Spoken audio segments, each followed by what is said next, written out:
Mr. Gaiman. How you doing that a long time? I know. How are you? How are you? How are you? How are you? I'm doing very well. How's the Carolinas? It is beautiful. The weather is turning to what I love. I hate the cold. So just for the record. So Okay. once the nice weather starts to come, I'm from Liberia now, so I like my nice tropical weather.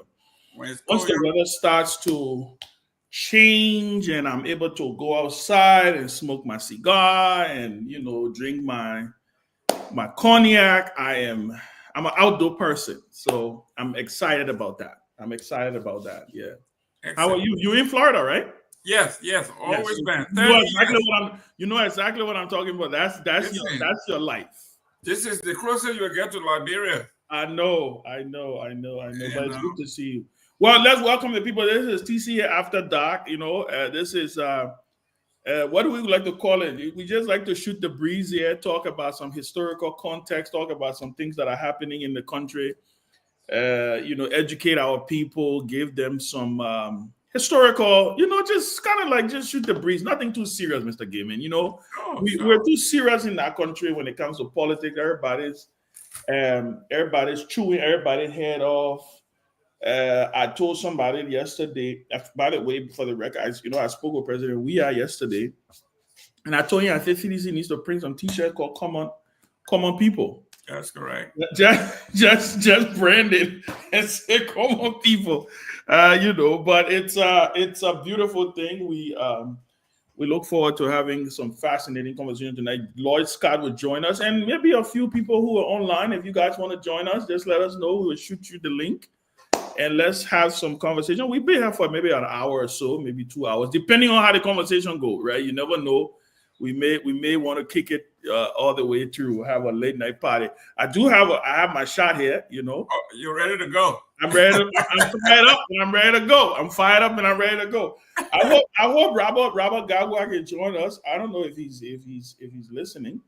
But if Robert Gagwa is listening, I want him to come on. Everybody else, let him come on. Lofa Julius, I understand is him on Rovio. Yes, yeah, Yeah. he's snoring. He's snoring by now. Can you imagine? Yeah. Why he should not be, because Lloyd Scott is him on Rovio and Lloyd Scott will be joining us. But Okay. that is a good thing, Mr. Gaiman. Our country has gone through a lot. Um, the geopolitics of the country, and one of the things that I like to do is, like I told someone the other day, I like to look at the historical context of where we've come from as a nation and where we are headed. They say any nation that is not cognizant of its past or remembers its past, it's bound to fail. Then you're not heading in the right direction. You're not supposed to allow your past to hold you hostage, though. You are supposed to allow your path to kind of guide and shape your future. And I think a lot of that, I'm fascinated, and I want to talk about what I heard today from the president. I understand the president made a statement today that if we don't find jobs for these young people, they will come to the. What I think he said he was telling his ministers that if y'all don't find jobs for these young people, they will come to your homes. And it beat it kind of bugged my mind to think that the president will say that, because he's the president. He's the one who is supposed to lead this effort. But yeah, with that being said, let me let you hear your initial thoughts. Just like I said, it's just a free flow. Tommy Neil George will join us soon, and the Yes, rest of the guys. and I like this is my alley when you're talking about the historical context. Hmm. You and I've said this in the past. During critical time, this is where leadership counts. Yeah. And I made several examples of the Great Depression. When Roosevelt came in, he put his economic team together and say, how do we get out of this conundrum? Yeah. And they came up with something called the New Deal. The New Deal. The The New New Deal. Deal brought, we talk about job creation, they build churches, they build hospitals, they build road with manually Yep. putting the country to work. And then when he left, Dwight Eisenhower and all of these folks came in with the interstate connection. Interstate connected. Yep. Yep. Okay, so we are talking about when this thing happened. I would have thought. You see, one of the things that we have to talk about is what killing Liberia is credentialization. Folks come up with a CV that had 10 different degrees on it with no corresponding experience to do anything. You just go from university to university to university to university without the experience to do anything. So you are unproductive. This is the time I thought somebody told me that the Lofians are the most brilliant people in Liberia. Well, you got the entire government in the hands of Lofians, right? Yeah. So I thought this would have been the time for the Gamfuans of the world, the Americanists of the world, all of these guys to get together and say, this is now our time to make a name for ourselves, to leave an imprint, to come to the president and say, we're coming boldly.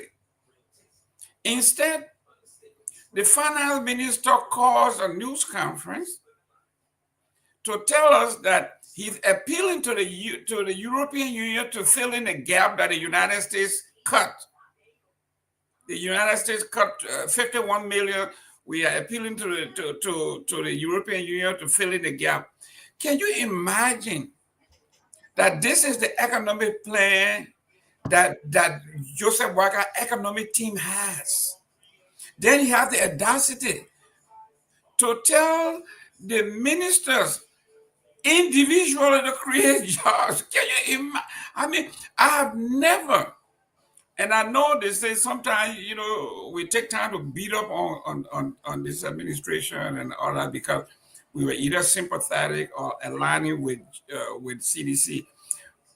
Anybody who makes that claim does not want to discuss the issue, which is the incompetence of this particular group of folks, especially when someone from the U.S. Embassy called me and sent me a clip that the Liberian Central Bank president makes $57,000 per month, Wow. including $5,000 for housing allowance while he lives in his own house. Wow. And then when you talk, instead of admitting that things are not going right, folks will say, oh, you got beaten up on, 1 year is the guy just made that going on 2 years, they need time. How long? Okay, when you wanted to do a business, you did your business plan, you know exactly what you wanted to do, you know how much it's going to cost for your startup, you know how long it's going to take before you start turning profit. All of these things are part of the plan. So why it is so difficult for this group of guys and girls to come up with an economic plan that would take us out of this? I mean, this is terrible. Yeah. Well, listen, we're gonna first of all let's welcome my brother Lloyd Scott. Good to see you from Monrovia. I didn't even know you were in Monrovia. So if people didn't know you were in Monrovia, we're gonna put you in trouble already. Oh, Um, he's in Monroe, but I didn't know he was in Monrovia until I. his LEC might be working real well because his background look nice. It looks really nice, right? Yeah, it looks like he's I'm just getting in, so maybe you're still treating me until yeah. But it's good to see you, my brother. Yes, sir. And thank you for taking the time. Like I said, this is, maybe we should call it the chairman's roundtable. Moving forward, this is we just want to shoot the breeze. I told somebody the other day. I said, during the regular show hours, everybody, there's a lot of everybody's talking, right? Different shows are on. Everybody's, I think the late night hour is, people are relaxing, lying down in their bed, thinking about the next day, and it's a good time for us to kind of just, again, shoot the breeze, get to have some serious discussion. Don't get me wrong, right? Have some serious discussion, but also put ourselves in the mindset of you're having fun also, and not taking everything too serious, right? And not taking everything too serious, because at the end of the day, we sometimes we tend to take things a little too far. But Mr. Gimme, you are right. I think one of the things that I am extremely, I keep asking myself, when are we going to get it. When are we going to get this? Right? Yesterday, I listened to an interview that Paul Kagame did a few days ago. Obviously, Rwanda and him, they've been in the news for some of the wrong things recently with the whole DR Congo and M23 and all of that. But then it also, the interview also went into talking about how he was able to turn things around, from a country literally that was flat on its face to now a country that is only, listen to this, 10% or less dependent on aid. 10% or less.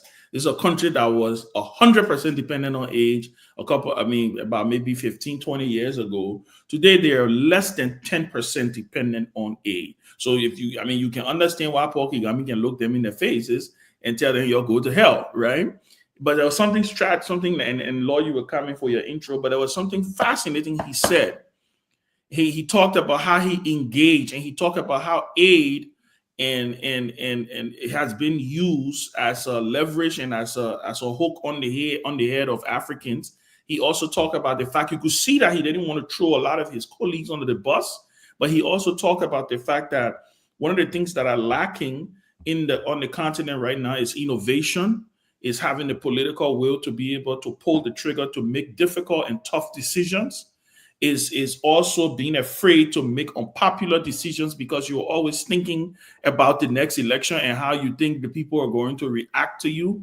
But he had a lot to say, and I would encourage folks to listen to that interview. I think I will share the link here. It's very fascinating. It's something that I took a lot from. He talked about how he engaged development partners and how he was able to engage them, what he was able to say to them, the agreement they came up with, right? That you don't just throw aid to me. You don't come in here with a bag of money and tell me this is where I'm going to put it. You say, listen, if you do have aid, we work together. We tell you where we want you to put it because we know our problems. We know what we are going through, right? So you don't want a situation where they say they spent 10 billion in Rwanda and then there's nothing to show for that 10 billion. So I think Liberia really, really needs a reset. I think Liberia needs a radical shift. I think we need to change our thought process, the way we approach governance. I think the president needs to wake up from the mindset of, every time I hear the president talk, I hear him sound like he's appealing to his government, like he's appealing to his officials. And it's almost like I have to remind myself, I hope, is it maybe he needs to remind himself that he's the president, that he's no longer the vice president or he's no longer LPMC managing director, that he is the president, that they all work at his pleasure. So he should not be appealing to them. He should be instructing them. He should be telling them, if you don't do this, you are fired. So I don't know, but I could go on and on. But let me give my brother Lloyd the chance to come in and begin with his opening, and then we'll be able to dig deep into the issues that we're talking about. Hey, Mr. Gay Man, thank you for having me. And look, then you could go on, and I could listen to that, and we could skip my intro, because when you've been at the forefront of this new dispensation like we have, and the same old, the experienced players are doing worse than the quote-unquote inexperienced players, you begin to ask yourself, is it intentional? Yeah. Or is it just an epic state of, an incapable system or group of players that are there? When you look at where we were in 2006, January, when we inaugurated the first post-war government, and you look at where we are now, and you look at all of the things that have been put in place. There was a time, Ben, when a lot of us were running home. There was this new middle class being built. Obviously, the international folks were and all of that. But when the thought process then was that by the time they were leaving, the country would be in a space where it could absorb the professionals that had returned home. And look where we are now. Yeah. We have a House of Representatives in disarray, ostensibly aided by the executive. making a complete shame of themselves. If you say you won't be speaker, and you can't even research or follow the pattern to replace members at the ECOWAS Parliament, and you have to get that kind of drubbing, I mean, how seriously can you take yourself when a dignitary comes and speaks at the AFL program, Armed Forces Day program, and I'm told doesn't even recognize you, but recognizes the other dignitaries. When the former president, the custodian, at least of our rebuilt democracy, a Nobel laureate, walks there and walks to a function and ignores you and speaks to everybody else. How much is this power worth for you to continue to throw yourself into that? And when will the executive say, you know what, enough is enough? We can't continue this embarrassment. Sometimes it's hard to cut your losses, but the sooner you cut it, the better. And then you begin the healing process. So there's a lot there. We'll continue to hope. We'll continue to say, don't give up. But there has to be some seriousness brought to bear on this situation. And every government is hit with something.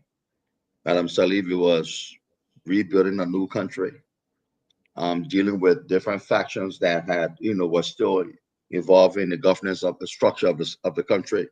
Then, of course, Ebola. Mr. Weah was COVID. And to some extent, unreasonable expectations from a lot of us. Mr. Boyka is the Trump and anti-foreign aid, situation. But you have to be prepared to adapt quickly because it waits for nobody. And so we are trusting and hoping that at some point in time we'll realize that we have a country to govern. And Unity Party will realize that they don't hold all the answers, especially this version of the Unity Party, and they will become more embracing of others. Yes, thank you for that. And Mr. Gaiman, I think, listen, I mean, there's something Lloyd just said that, Obama once said, nothing prepares you for the presidency. I mean, I don't care how much you can say you are going in there. I mean, you get in there, what happens is that life happens, reality happens, and you have to literally adjust. And you have to be able to, and what determines and what makes a great leader is being able to adapt to whatever curveballs that are thrown at you when you assume a title or a position like the presidency. So like you highlighted, Lloyd, when you talk about, because I mean, think about it, Ellen Johnson Sirleaf was on a high when Ebola hit. I mean, if it wasn't for Ebola, I mean, I think we probably were having conversations about, being a moonshot away from middle income status, right? Just based on the level of FDI that was coming into the country. They started making the pivot. They had the millennium, they had won the compact. We definitely was probably going to get a second compact. I mean, all the stars were aligning. And then Ebola hit, bomb. And we fell flat on our face, right? And then you also talk about President Weah, right? When he came in, yes, inherited a very rocky situation because Ellen herself predicted because of Ebola that the incoming administration was definitely going to be in a tough space. So, but again, when you sit back now and look at things hindsight, and you think about all of the different challenges that these presidents had to deal with, and you fast forward to today, where we don't have any. I mean, there's not been a pandemic nor epidemic. None of those things have happened yet, and we are where we are. To imagine if something were to happen tomorrow. Now, the Trump aid thing, yes, it's a shock to the system. But listen, I think it was not unforeseen. That's what I was about to say. There's nothing Trump is doing that he didn't say he was going to do. So anybody who's president of a nation, right? The fact that you had Trump versus Kamala Harris and you knew one of them would be president, you should have been preparing for both scenarios, right? Okay, I'm ready for Kamala, I'm ready for Trump. My question to you, Mr. Gaiman, is this. When do you think we get to a point where we start to think outside of the box, where we start to understand that, listen, there's no FDI coming. The days of 16 billion being foreign direct investment coming is probably not coming, right? So we have to adapt to our current reality to be able to start to engage and to confront the challenges that we are faced with. When do you think we make that pivot? Today, a cabinet meeting was held, I understand, from 10 o'clock in the morning to 6 o'clock in the evening. I'm waiting to see, I'm waiting to hear the president come out to announce bold initiatives. I'm waiting for something that would say that I would stop in my tracks and be like, oh my gosh, Joe Buckeye is ready, right? When do you think that's coming? Do you think that's ever coming though? You muted, Mr. Gaiman. Honestly, I hate to use the Liberian parlance, but they have always said, and it's common, when your Christmas is going to be good, you know it on the eve, right? We are almost where we are about 2 years in. Mm-hmm. It got election. Remember that Joseph Boakai was in government all his life. Mm-hmm. He was vice president for 12 years. And he was in opposition for additional 6 years. Mm-hmm. And he got elected in October or November. So from November till January, that's 4 months.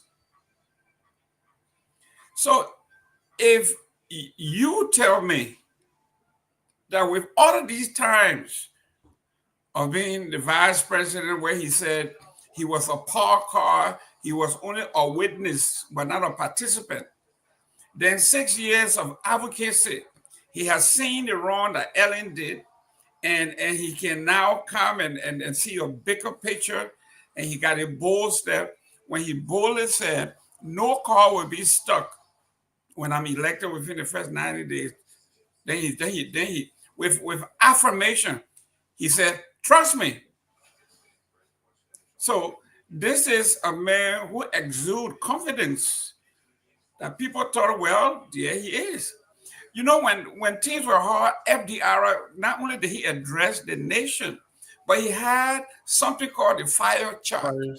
Yeah. He would come and talk to people, talk to the folks, tell them where we are and why we are the greatest nation and where things will get better. When Ronald Reagan came, he came up with this glorious saying that, listen, we are basically a shining house on the hill.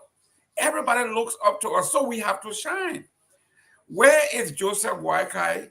What is he known for? So basically what I'm looking at here is organized chaos. This is on purpose. If you are not capable and you are incompetent and the subject matter is so hard for you, you make noise. You know, those children that, we all used to sit in the class, and those guys who are not prepared, we want to make sure that everybody else, that on the football field, you're losing and you say, oh, man, let make sure the game end in grumble. So nobody wins. Wait, you think that's what's happening? This is what's happening here. These guys are not up to the task. Listen, just recently in the United States here, we were having a stalemate. The president got involved, put his house in order, tell all Republicans, you got to fall in line. Mm-hmm. And then talk to other Democrats that are in red state and red districts. Mm-hmm. And he was able to get things going to get the budget afloat until otherwise ordered, so they don't have a shutdown. So where is the Joseph Boakai movement when he can call all unity partisans and say, guys, get in line? And then in the middle, we are going to talk to those guys who are vacillating. And then the few hardliners, we can bring that. Where is that movement? He went to several of you when they asked him what's happening in the house. This man stood on a foreign soil and said what is happening in the house. Basically, it's a regular legislative wrangling, and it would settle itself. Can you imagine a leader saying this? That this is I'm a laissez-faire kind of president. These things will just happen on their own. It will settle down. This is what our president said on foreign soil. Mr. Gaiman, take it easy with it, old man. Take it easy. You see that? let me say this. No, I mean I'm just messing with you. But welcome, Robert, and I see you. I know you're out doing some errands. But I wanted to ask you to chime in on this. I asked for when are we going to see some boldness? Look, let me give you an example. And I'm not saying maybe this is what maybe should happen, but or maybe that's what should happen, right? The current military government in is it Mali? Mali, yes. That sees the gold bricks from barracks in there's this company, the major gold company in Canada, Barracks Gold. They've been in Mali for rack of ages, let me say, right? Tell away, we got B Mountain, we got all these big corporations in the country taking hundreds of millions of dollars in worth of our gold, but only giving us what 6%, 2%, 5% royalty, right? The current president, the current military ruler in Mali, they were getting ready to export close to $530 million worth of gold, and he seized it. He seized it. He seized it at the airport and told them, because they've been trying to engage them, right? To say, listen, we need to renegotiate the terms of what we all have here. This is a new dispensation. And the typical multinational, they were dragging their feet. So the guy went radical and the guy seized the gold. In the end, they came to an agreement. They came to an agreement that they will give Mali, I think it's now a 50-50 arrangement, right? And not only that, Mali gets to keep the $500-something million worth of gold, because it's almost like we're going to keep this based on all of the injustices of the past. If you don't like it, leave. Because you know what? We got other companies waiting to come. Now, okay, I'm asking because I'm not advocating for them to seize anybody gold in Liberia, but I'm talking about boldness. I'm talking about that's a man, that's a government, that's a president who sees the urgency that he don't have a lot of time and he needs to get things done, right? Robert, I want your take on this. What do you think? What do you think needs to happen in Liberia for us to wake up? I mean, it almost seemed like somebody needs to give us some kind of dirty slap.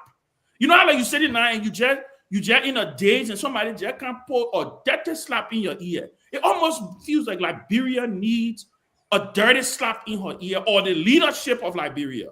What are your thoughts on that? And you muted, yeah. You're making your sister laugh when you said so. You need a dirty slap because Yeah, Queen.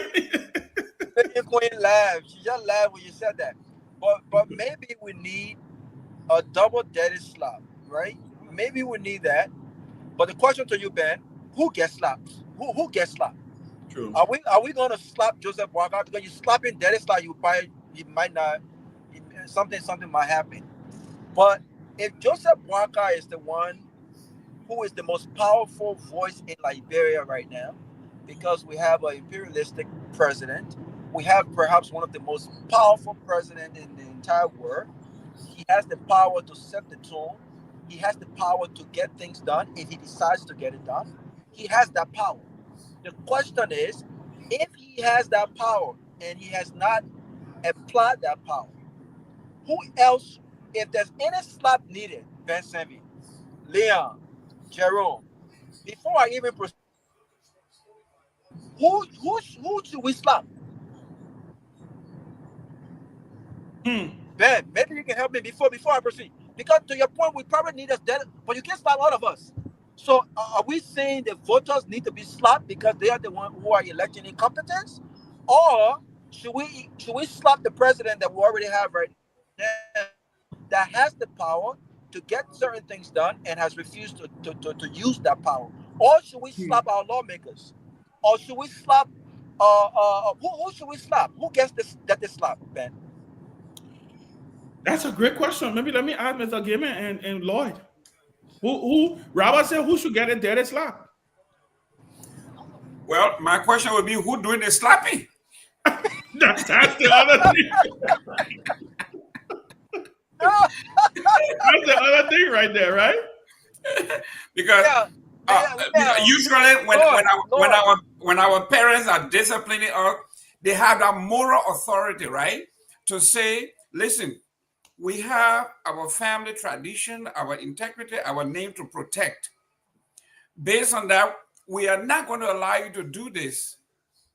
It's unlike us. It's unlike our family, our tradition, and the moral clarity. Somebody has that. Who within the Unity Party? As I'm listening here, I was just reading something.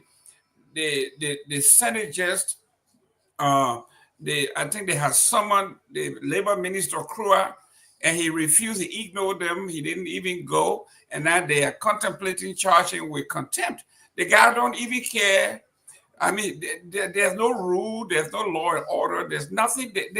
So this is not even the Wild Wild West. I don't know what this is.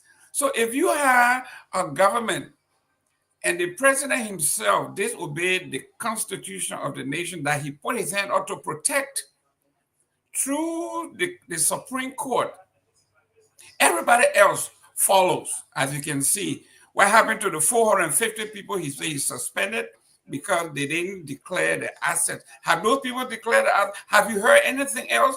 No, these people specialize in headlines. To come up and put up the headlines. And I like what Kiatama said 2 days ago. He says to Joseph Walker and his government, do not mistake PR for competence and performance. They are two different things. Of course. You are living on PR. You pay a few guys to go on the internet and say a lot of good things about you, but it still does not negate the fact that you are not performing. So the reason why I asked who gets slapped is to Ben's point, to budget. And let make the clarity. We're talking about slap in a metaphoric sense. Yes, political, political hand, because I know our people, they will say they must slap the president. So let's put it for the record. Okay? Yeah, it's not literally. It's not.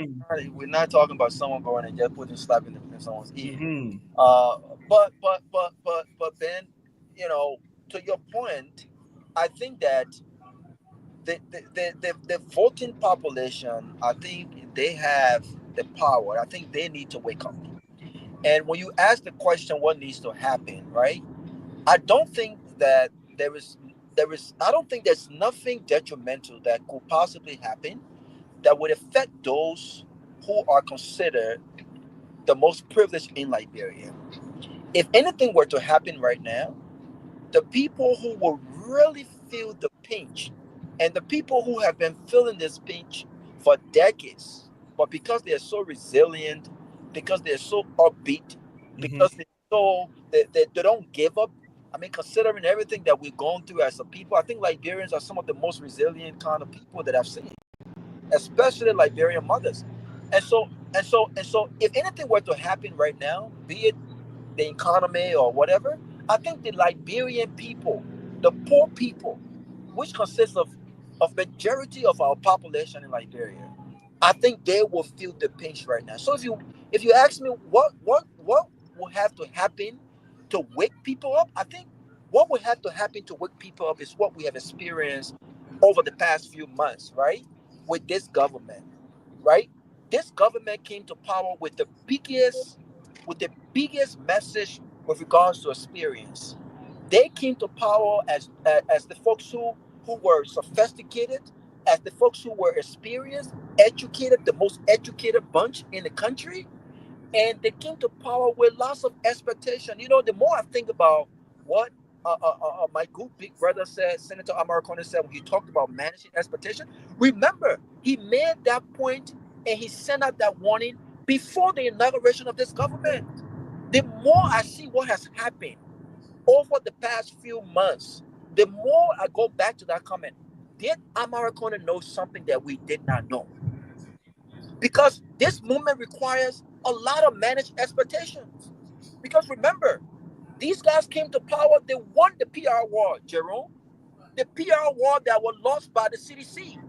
They won the PR war. The dangerous part of this whole PR war was this PR war was based on misconception and lies. And you might win an election on misconception and lies, but you cannot govern on lies and misconception. Okay. Because it shows. So Ben, if you ask me what should happen, maybe Liberians need to feel the pinch. Those folks who make up the biggest part of the voting population, maybe they need to feel the pinch to go back to the drawing board come 2029, not just the presidential election, but legislative election. To say, wait a minute, have we always got it wrong? Have we got it wrong? Have these people not sought our interests? And what do we do now to change the trajectory, to change the narrative? We need something have to happen, and so I'm glad that we're experiencing this experience. Something had to happen. Has it been detrimental enough to wake people up? I don't think so. So maybe something terrible have to happen. I don't know what that is. You're I don't think experiencing it the happens, but maybe you're, something has to happen. you're experiencing the experience, eh?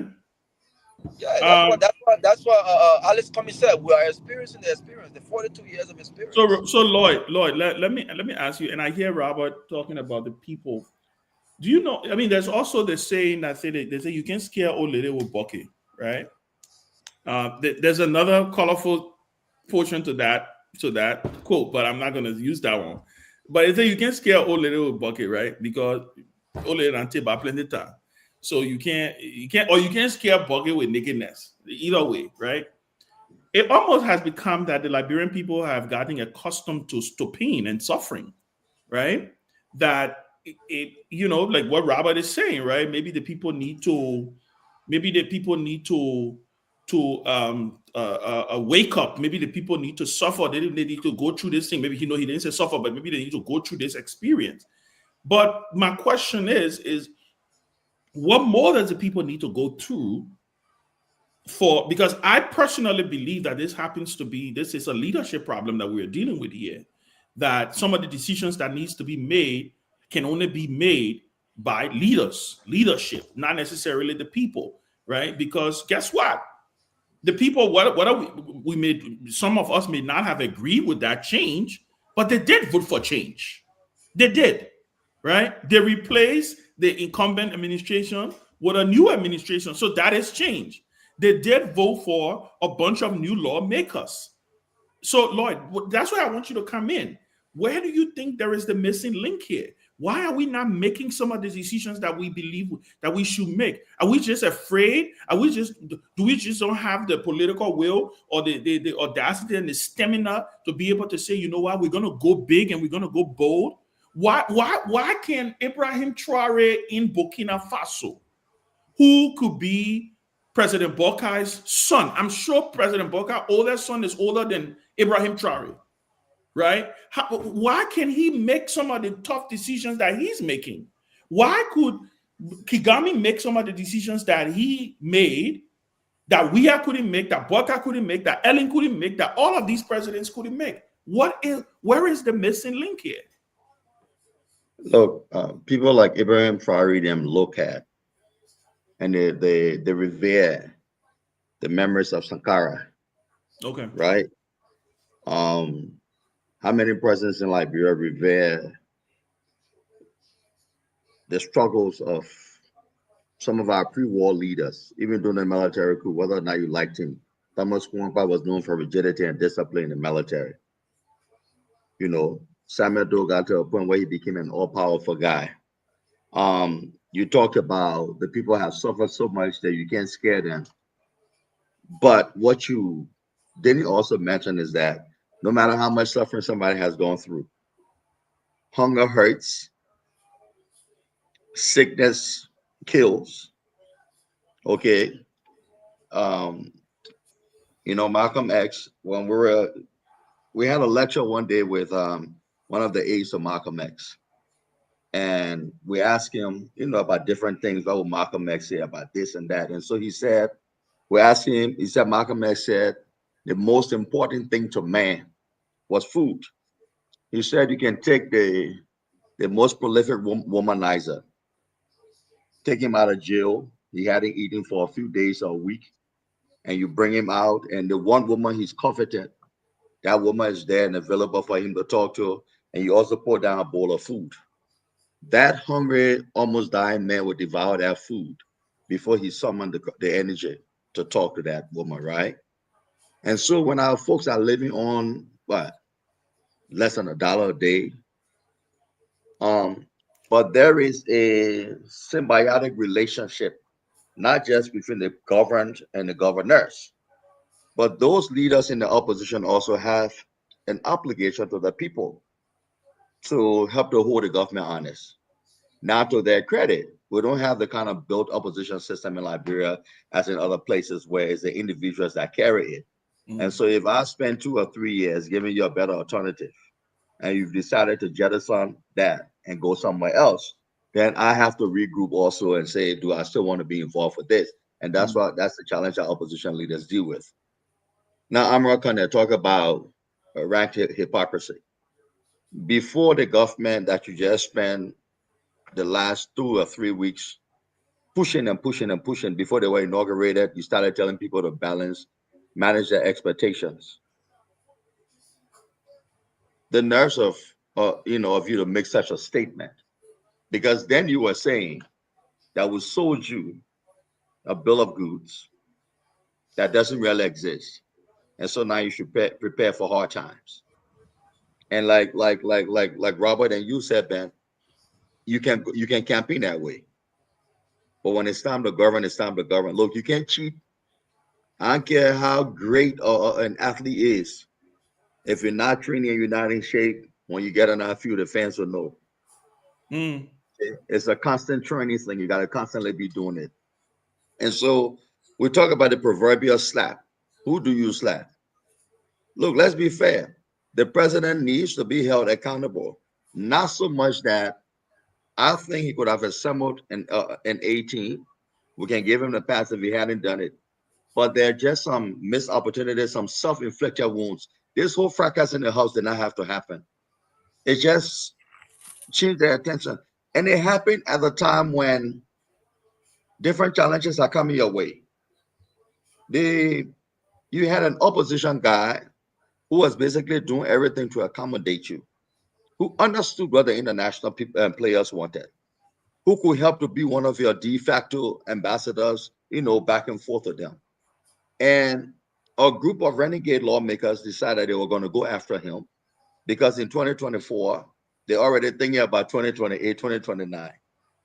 And instead of you calling your members in the room and say, look, I don't have time for this. Okay. That would have been a sign of leadership. I guarantee you that would not have happened under Ellen Johnson Sirleaf in 2006. That would never have happened under Charles Taylor in 1997. There is something about leadership. And look, when a leader walks in a room, having asserted him or herself, they don't have to keep saying too many things. But when a leader has not asserted him or herself, and everybody is their own chief, that's what happens. Look, I respect the old man. I revered him, his age and all of that. But to the extent that Liberians are complicit in where we are now, we can't ignore that. And they will have to come up. We have an opportunity in Nima to make the same mistake and take another self-bloviating moron and make him senator. Or do we start saying, you know what happened? It matters to us because these voters are not as illiterate as people say. Well, people, no, these people can sell cool. They can sell water to educate children. They know priorities. They can tell you that money can make Becca dance. When you give them money that they ask for doing campaigns, they know priorities. They can say, oh, that commons man, maybe he can do it. But I know the man, I like the man. They know priorities. And so when they've made some of these decisions, it hurts. But how else do they come out of it? They have to then realize the consequences of their actions. So we as leaders, opposition, opinion leaders, we can't give up. We continue giving them, alternatives. But however, they got to sit on their own, or sit on our own backsides. Mm. And I was told that the same letter that spells sweet, it spells sour, sting, and other things. Mm. So you can decide how to apply it. Wow. But there has to be the slap has to go across the board. The Across governors, in the the government. people themselves, because they are complicit. The governor didn't just impose it. And then the silent opposition. Something happened with SETI the other day in February, where somebody got killed at a site, another accident. something similar happened in 2021. What has been, the penalty for those kinds of things? What has happened? Like these things just happen. So it's almost like, okay, it's just another accident. Somebody died. You just, at some point in time, we have to start holding people accountable. And that's where, I think the governors have a bigger responsibility there, but you can't ignore the role of the government and the opinion leaders in the country also. And Thank that you. includes the press. Thank you, Lloyd. And let's welcome Tomlin George. Tomlin, it's good to see you, my brother. Mr. Gaiman, I want you to chime in here on something. Lloyd talk about the governors, the governed, opinion leaders. There's a whole ecosystem, right? There's a whole picture, a puzzle that needs to come together for this picture to get whole. There's also a discussion in Liberia about where are the opinion leaders, right? I remember the days of Marco Francis. I remember the days of Arthur Kula, the days of Sheikh Kafuma Kone. I remember when I was National Youth Advisor to the President of Liberia, when President Taylor was having engagement in the executive mansion. I remember him having monthly meetings with the Interfaith Council. They used to call them the Interfaith Council, comprising of the Muslim Council and the Liberian Council of Churches and the Catholic diocese, archdiocese.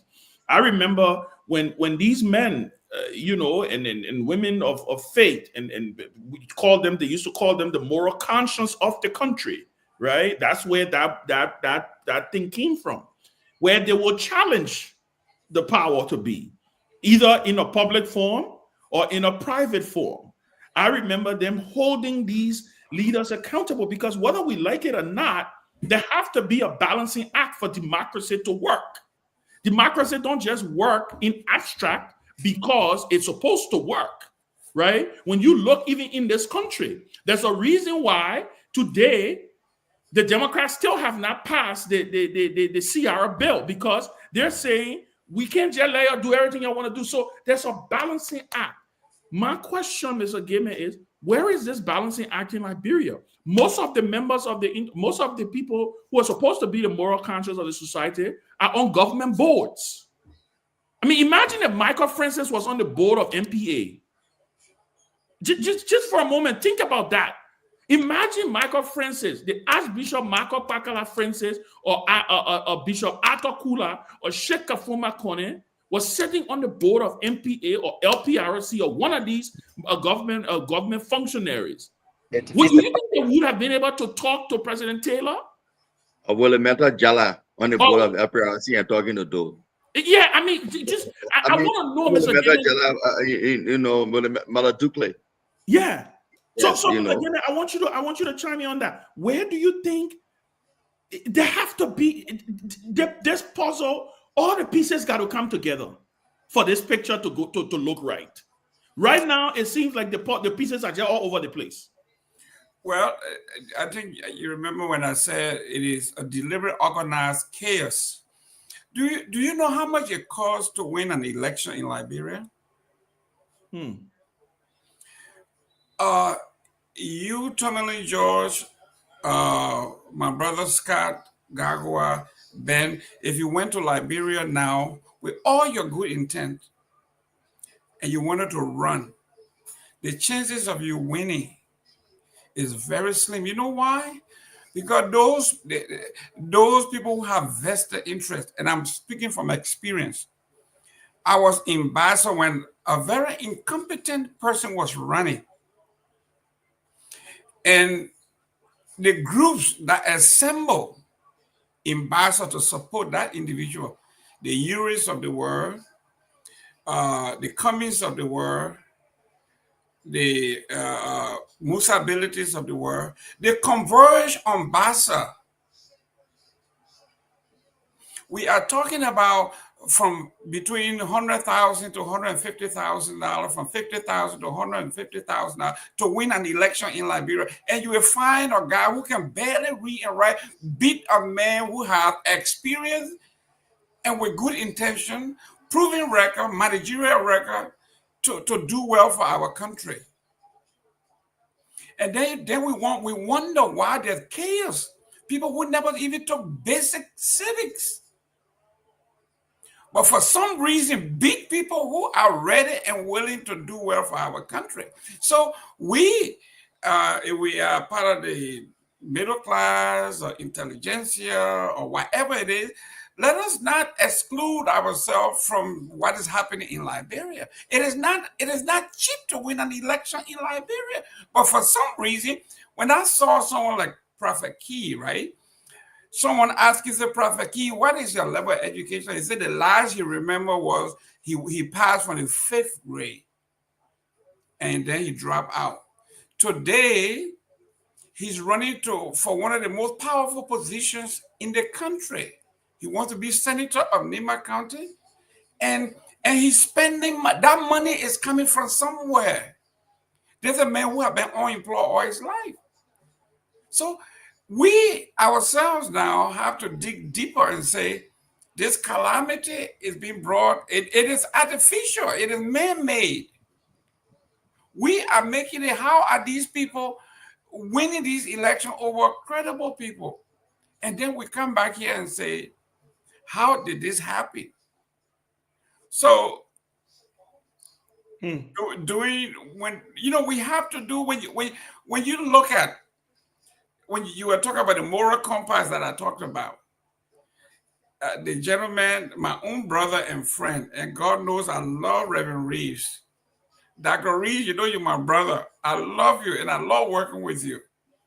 But to accept an opposition with this government after you ran for the presidency and you were in opposition, to me, is one of the worst decisions he's ever made.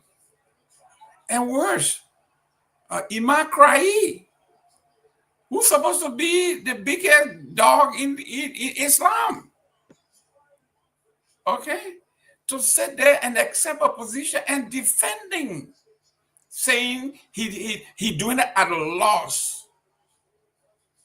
His mosques were making more money before he took the job. Now his coffer is getting dry.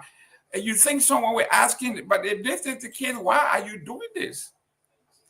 So Joseph Boakai went into the playbook of the old. Maybe Todman, you don't hear about this. When Todman they didn't want you around, what did he do? He would take Mr. Scott, Lord Scott, okay, now you've been talking a lot of junk. You are ambassador to Bangladesh, and you got no choice. You got to go, and you're going tomorrow.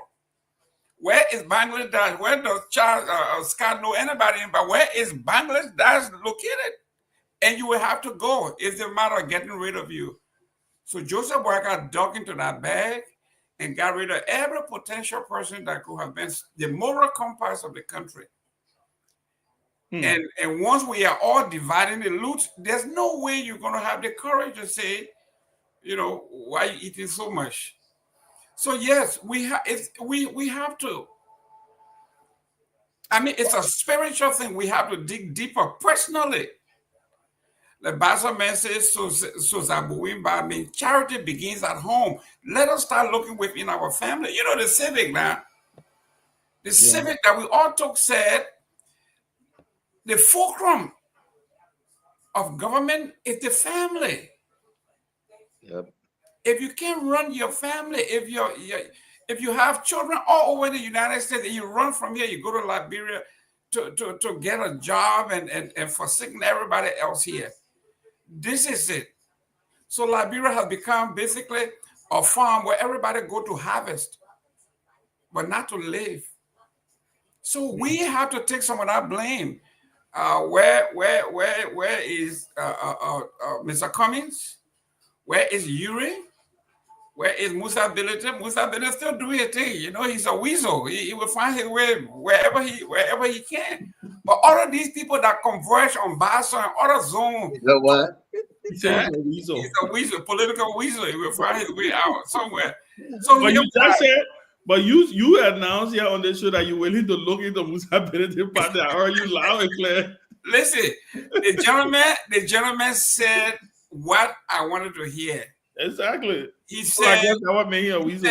he said we have all sinned and come short Exactly. But it's time for us to regroup. And if you need a space where you can come and we all can find a solution here, this is it. And I like that because he didn't come to say, I have it, I have a constitution, I have the bylaw. He said, no, we got nothing. We gave ourselves a year to bring people together to put this thing together. If it works, fine. If it doesn't work, it's fine. I would rather do that than sing with some guy who knows it all and wants to buy everybody else. So, I mean, you know, when you talk about moral clarity, it has to begin with us. It has to come in our homes. So, Tommy and George, it's good to have you on. Look, I want us to talk about, let's go back a little bit. I brought up Michael Francis for a reason. I brought up Kafuma Kone. I brought these guys for a reason. Because during that period, it definitely was a challenging period during those years, right? The Taylor years were very challenging. We all know the history, we know what happened, but there was some sense of balancing act, right? Couple of things. One, the legislature was not a place where people went to go and make money. That's the first thing. In fact, I remember, you know, I mean, I didn't even know who wanted to be represented in during the Taylor year. I mean, like now, how you see people literally groom and nurse their ambitions. The legislature was not that, right? There were responsible and respectable people over there, but it was not a place where, you know, I mean, some of the things you see happening today, you never saw happening, there. And it's almost like when I think Michael McCarthy said, "What would J.J. Rowell say?" Right? I think when he did that up-air with George Weah, and the question now begs is, what do you think Michael Francis is thinking right now? What do you think? What do you think Kafuma Kone is thinking? These folks who put a lot into trying to see that the country got on the right trajectory, right? Tommy, I want you to talk about, because I mean, you were there in Liberia during that time. What do you think? Again, what do you think their thought process is today, if they were around, and how do you think they fit into today's reality? Do you think somebody like Michael Francis can even survive in today's Liberia with social media, with all of what we got going on? Do you think so? Oh, yes, yes. First of all, let me pay homage to these great men you mentioned, like Bishop Brown of the Episcopal Diocese, Reverend H. Victor Striker of the Presbyterian Diocese, Bishop Kula of the Methodist Church, Bishop Francis of the Catholic, Kafuma Kone of the Muslim Council, and also my own uncle P. Amos George from the Baptist Compact. These were men of integrity. These are men who, in fact, during the era, they faced a more difficult leadership, a military dictator at the time. So imagine, they stood at the door until one day Doe said, I think Bishop Kula preached on Decree 88A, and Doe responded to him. Doe said, you know something? I will go to one of these revival with my rattle, and the Christian will catch me, and I will whip you from behind the pulpit. And these guys stood at the door. You know, they weren't afraid. And imagine, they spoke to also bent. They would have been more deadly right now, because they're not talking to military people, but they stood up to a military leader. And so these guys right now, one of the person I respect who's around today is the pastor of the former vice president of Liberia, the Reverend Joseph Gadier Johnson. He was on, I think, Metasti board. President, we are putting on our board. When the Sotero agreement came about, you're making almost, I mean, I saw everything. I saw it in office, making about $4,000 a month. Certain thing came about. He said, no, I will resign. He resigned. He'll walk away from that job. Okay, how many of you guys will do it today? You know, like my brother Gimmon said, what name Reeves, Jai, all these guys, today they are compromised. You saw during the Weah administration about Winker. Winker them had a time. And there was people who were respected though. But now today, all the guys are compromised. And they just cannot stand up to any leadership in the country. That's where our problem lies today. You know, and it's a serious thing. You know, and Ben, it's no, and Lloyd and Gimmon, no secret. I was saying earlier on the show today, I got a document today. When I saw that document, I was like, what? These concessionaires in our country, how they call them? B Mountain, ArcelorMittal, China Union, Golden Verolium, Firestone, Western Cluster, Bao Chico, MMG Gold, Cavara Rubber Corporation, MOPP, LAC. For 2024 alone, they took our gold, our iron ore, our diamond, our rubber, our crude palm oil, our palm, palm kernel, logs, and to the $1.4 billion. And what are our percentage?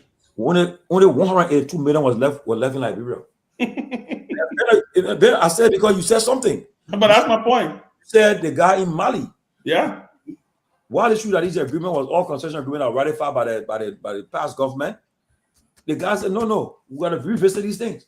And that's why you need somebody like that to say, no. We can, we're the 8th poorest country in the world. How can we say you raised $1.4 billion on our country and only left 182 million? How can you do this? And we don't have jobs? Come on, they can stop it. Say, look, either we accept it or you can take us to court. But we just cannot allow it to happen. And until we can have those kind of leaders to govern us, we're on a wrong path. That's what I'm saying. I was telling someone today, I said the election of 2029 will be different from 2023, 2017, 2011, 2005. Why you keep saying that? Why? Because, Ben, you will not have the same scenario you find today. Okay? Tell me what you mean by that. For instance, Ben, the parties that will come forward, I know people say CDC and UP strong. I agree they're strong, but it will take these other parties that are trying to come about, and then telling parties that are coming, they will take them the next 3 years to try to dismantle this party, to expose them that with all these things happening, look where the country is today. For the last 18 plus 20 years, where have these two parties carried the country? It will be the argument people will make. Okay? And so I'll tell them, I said, look, Ben, I can see right now you remember on the party, but you refuse to even identify with them right now. And right now I can tell you want CMC. You want to talk. Oh no, I'm not a member of CMC. Right now, I'm not. I'm serious. I'm not. I read all of us here who have been involved in politics. You can't identify with any party now. That time, the days of you saying, I'm a member of the party, I'm going to join the party. That time that passed. What are you looking for that movement that will go in the direction that you want the country to be transformed? That's what you're looking for right now. Not for, I'll join the party, I'll join that party. No, man. Look for conscious-minded people who want to take Liberia to the next level. But until I reach that point, Ben, 2029 will be a difficult time. And look, Ben, it won't be like how we saw 2023. First of all, I can predict the ruling party right now, they will split. In the next 2 years, they'll have disagreement. People will start going their own pathways. Just watch what will happen. Anyway, I don't share your optimism, but maybe you are right. Let me welcome Anthony Gay. Lloyd, I want you to come in and then we'll probably get Anthony to say something. Do you share Tomin's optimism that there is this what's the word I'm trying to find? Celestial clouds are going to open, and there's going to be the coming of the second whatever. And 2029, we said the same thing about 2023, by the way. We said the same thing about 2011, by the way. We said the same thing about 2005, by the way. That 2029, there's going to be this reawakening. Mind you, we're still dealing with the same Liberian mindset. Mind you, we're still doing things the same way that it has been done. So I don't share Tomin and George's optimism, right?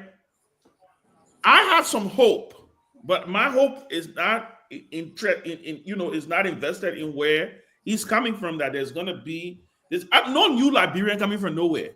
We are Liberians. We are. Today I saw something on the internet that they say you were there, Tomini, that at the vice president's town hall, the president of ULAB practically endorsed him or something. From what I saw I saw some clip of him saying that 2029 coming when you're ready, call us or something like that, right? And this is supposed to be ULAB. So I'm asking these questions, Lloyd, because, and I'm coming to me 1 second, Do you share Tomlin optimism? Do you think and we're about to have an epiphany? Do you think something is great about to happen and we're going to see this pivot and Liberia is just going to start to move forward?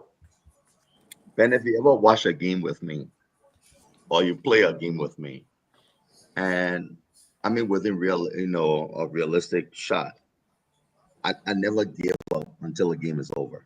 Okay. If we're in the fourth quarter and we're down by 2 touchdowns, I still think my guys can pull it out. So like Timberlake, I'm hopeful.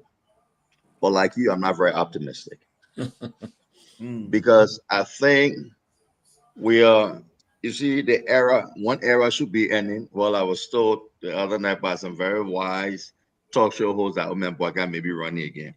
But one era should be ending on politics, right? The Salif, the boycott era, that era. The baby And boomers. and yeah, and then ushering in maybe a new era with younger guys and ladies. But the potential people that will be coming a race have either contributed or are contributing to the problems, despite the fact that they're younger. Okay. So, and 1 year in, the opposition has not demonstrated any signs, okay, that they're ready to come together to take on the ruling establishment. And so when you see new parties being formed as opposed to coalescing parties, that optimism, I mean that hope that Tourmaline has, I share it because I can't stop believing. Look, when we were That's the children, like optimist in you, right? yeah, because Okay. when we were children, we had childhood, so Okay. it is that keeps me going.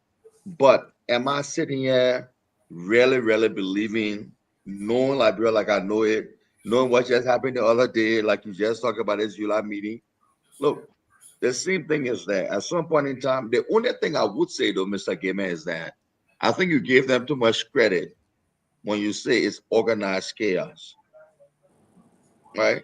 I think when you see the more financially important and endowed in society supporting unqualified candidates and people that they can control, they are benefiting from a broken system because those are the people that are known better in the neighborhoods. They can also bring numbers out for these elements. So therefore, they go to identify with them.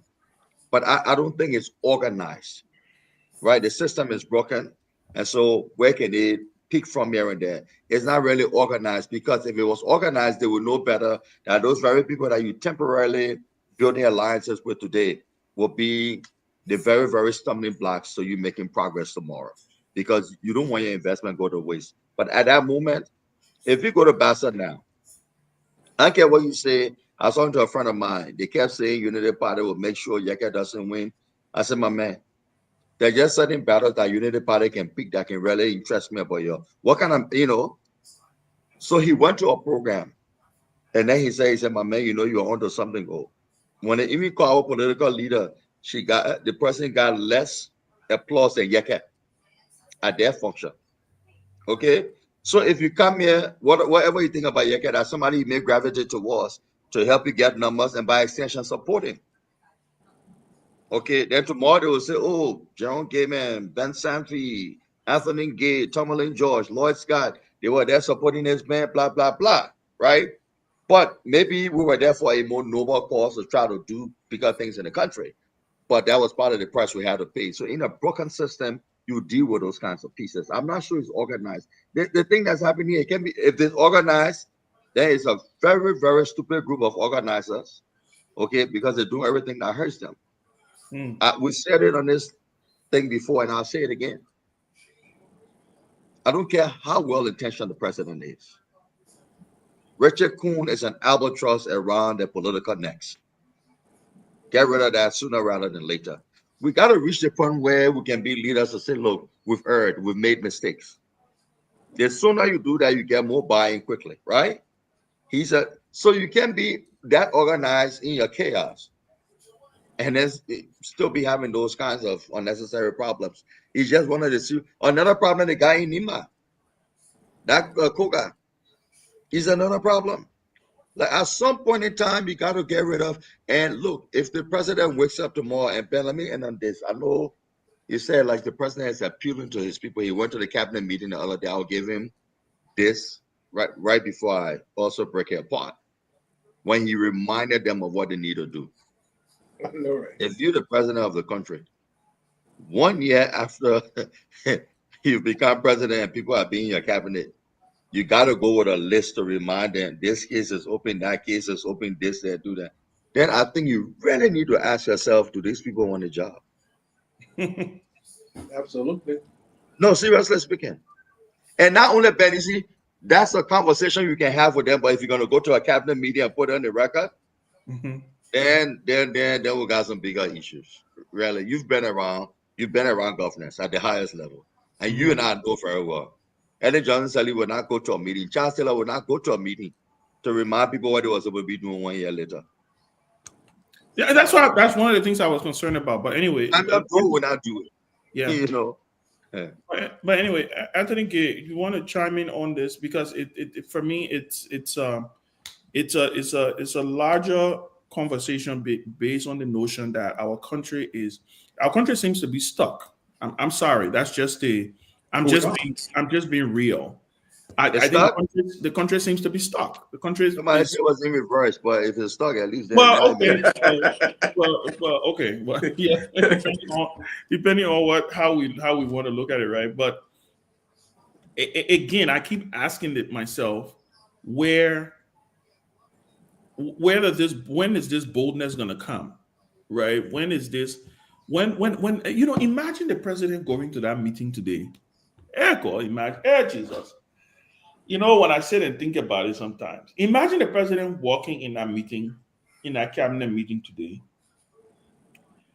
and immediately asking everybody for their performance contract, because they did sign performance contracts. There was a big show made out of it when the government started, that they were signing performance contract. Imagine the president say, you know what? Good news in the front of the press. We see everybody performance contract. Let's see. Let's do it, Mr. Director of the Cabinet.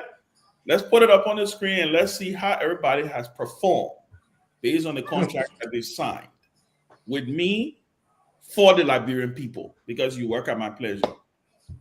And imagine going line by line, ministry by ministry, and firing every minister who has fallen short. I mean, just imagine that shock.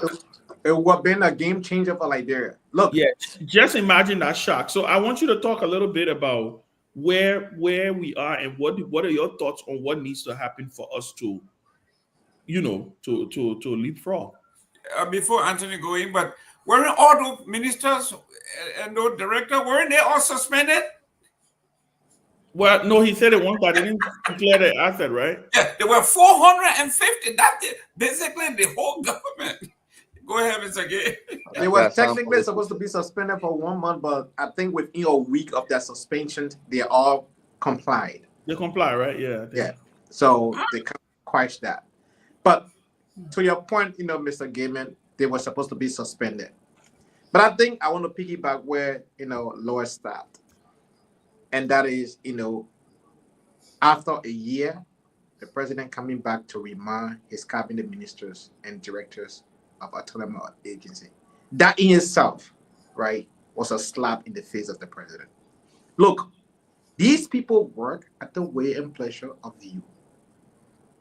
We don't have to remind. I don't think our bosses can remind us of our, deliverables here. We got quota to meet every quarter. You better meet your quota, or you got to give it a reason why you did not. And it's not going to be fun for you, right? And so, look, Ben, this thing comes with something called patriotism. Do you love Liberia, or you love your job, or you just want to have the title as a president of the republic? Action speaks louder than words. The reason why you see Burkina Faso is thriving the way it is, because the president is taking action that benefits the country.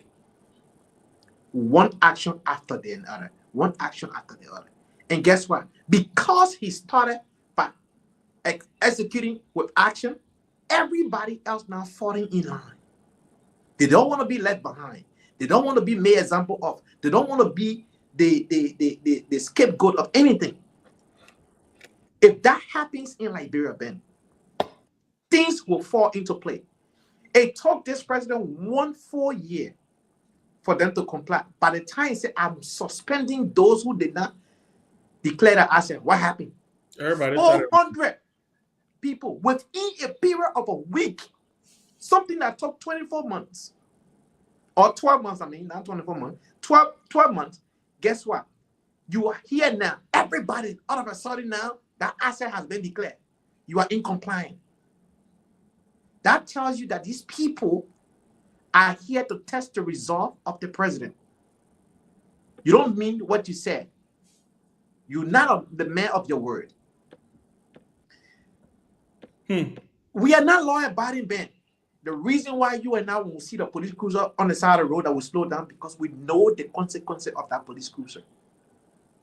Everybody can be speeding on the 95 going 80, 90 miles. The police can only pull over one person. When that one person is pulled over, you get a ticket from the state trooper. Guess what? $260. That's the minimum you can get. It's going to put points on your license. Your insurance premium going to go up. If you find a job that's supposed to require you driving company vehicle, you may not get that job because guess what? You have points on your license. So with all of those things in line, the best you can do for yourself is slow down. Does that make you any kind of law-abiding? No. The system compels you to. Okay. We don't have any form of accountability in our country. People do whatever they want. They walk scot-free. That is the reason why the country is going the way it's going.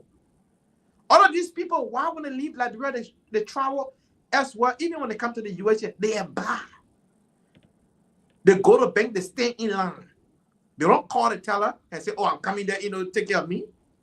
Or when they get to the bank, they get that bank slip to the security, and the security go to the teller and do what they got to do and get a card and walk right out. They don't do those things. Why? Because the system here compels them to do the right thing. In Liberia, that system can work. Did Leo Johnson lobby it around to build a library that you saw in Hamilton and did the same thing in Liberia? Yes. If he can do it, the government also can exercise the same thing. A project that he saw that gave him the appetite to say, can I have this thing in my country? It is in your country now. The same construction, the same structure, everything. You don't have an excuse. They can say, oh, the thing can only work in America. No, it can also work in Liberia. Do we have that system in place? No. Why should government use cash flow? If you give anybody $10,000, chances are they will steal that money. But if the money goes strictly into the escrow account, you pay with mobile money, it goes strictly into the account.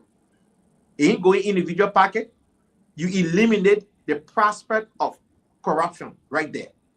All right. I want to ask a question. I want us to pivot to something else, to NIMBA. The last time we were on the show, we had a long discussion about NIMBA. But before we do that, I want to introduce something new on this late night thing. And because I've been reading the comments, right? And to talk about mindset also, right? Holding each other accountable, because I want to believe a majority of the people who are commenting live here tonight are people in the diaspora, because I want to assume many Liberians are sleeping except Lloyd Scott. He's up. He's up. Many Liberians in Liberia are sleeping right now. Or if they're not sleeping, they probably be up tonight. I did conscript. That's true. That is a truth statement. LEC still on. Yes. So I want to. I mean, you say they didn't like, well, I'll be upset with you. I know. Please don't say what I meant. Let it go off. So, no, are you in Liberia? Yeah. Yes, sir. So I want to ask a question. I've been reading. One of the things that I wanted to, we also talk about, and I think one of us said it on the show. I think it was Lloyd. They govern the governors, in the opinion, the opinion leaders. Do you think it's just politics? Do you think we ever get to a point in our country where we start to look at things from what is best for the country, rather what is best or what makes me feel good in my moment for my side or my guy or my party or my girl or my partisan, right? Why do I say that? And I'm not picking on anybody. I'm not picking on Sao Mandela. Sao wrote something that caught my eye, right? And he said at least President Boka is taking action against corrupt government officials, right? Meaning I think he suspended a few of them. He had and Sao CEO Sao or CEO, I think it's CEO. CEO Mandela, I'm putting you on blast tonight, right? I think he said his statement said at least President Boka is taking action against corrupt government officials, unlike our former president. But he still needs to do better, right? You, I want to believe that CEO is a supporter of the president. I want to believe that, and so maybe CEO, correct me if I'm wrong. That if you're not a supporter of President Boka, but the reason I bring this up is because his comment is close to what I've seen in the past, right? Where whenever you raise issues about what's happening today, they say, well, at least we're making small progress, and but but we didn't do it, or Ellen didn't do it, or this person didn't do it. When do we get to a point where we start to say, you know what? Yeah, we know it wasn't done in the past, so we demand better. Like he said, he still needs to do better.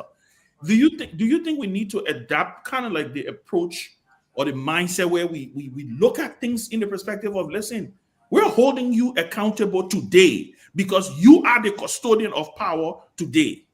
We don't have time to be looking behind. Yes, we know what happened in the past. That's why the past is not here today, right? I'm saying this to say, because I want each of your thoughts on this. Liberians in the diaspora, Liberians who are involved politically, CDC, Unity Party, ANC, CNC, LP, all the P's, all the C's, right? When do we, is there a moment where we get to a point where we start to hold leaders accountable, just saying, you know what, we deserve the best. We deserve the best. When election time comes, we'll start arguing again. Do we? Is that going to happen? Do you think it's possible? Or am I just having a wishful thinking moment here? Maybe we can start with Mr. Gaiman and then we'll come to Tommy and then go back to Lloyd. Again, 2004, I was the guest of Jack Klein and Ambassador John Blaney. And I was at his office, Jack Klein's office, at the old German embassy. And we were talking, the same question you talked about came about, and I said, do you see the light at the tunnel here to turn things around where Liberia will be like regular nation? He looks me in the face and said, no. He says, this generation will have to die out. He said, your generation will have to die out. He said, your children that are born in the diaspora that will return, that are not spoiled, that are not corrupt, their chances or chance of turning this country right is far better than you and the generation before. Mr. Gaiman, let me stop you 1 second. Stop right there in your tracks.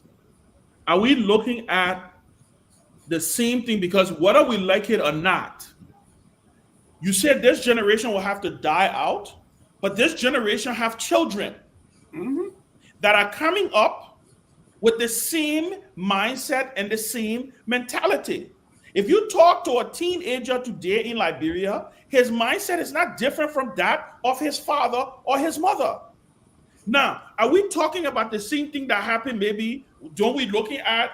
We're not going to be looking at American Liberians or Congo versus country anymore, right? Are we talking about now? You saying my child, your child, those of us who have children in the diaspora who have been blessed, by the way, they're better than those kids in Liberia. The only difference between my child and that child in Liberia is this word called opportunity and where he or she were born or the passport that they carry.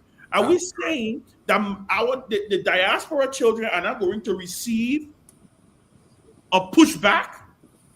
No, what he was talking about, and I listened to him, is just the reverse of the bad apple. Okay? spoiling one bad apple, spoiling every other apple in there. He look at it in the reverse. That if five of George families, gay, Scott comes back with that managerial experience of self-reliance and worldview, and say, guys, I'm here. This is how it should be done. I suggest we do it this way. They stand a better chance. Because remember now, the only thing that's separating your children and those children you are talking about is the ocean, but the internet and everything else, social media. Their mindset is almost similar. They want the same things in life. Okay? So I see where he was coming from, that yes, those that you are looking at, those that you have here, their mindset is basically set in stone.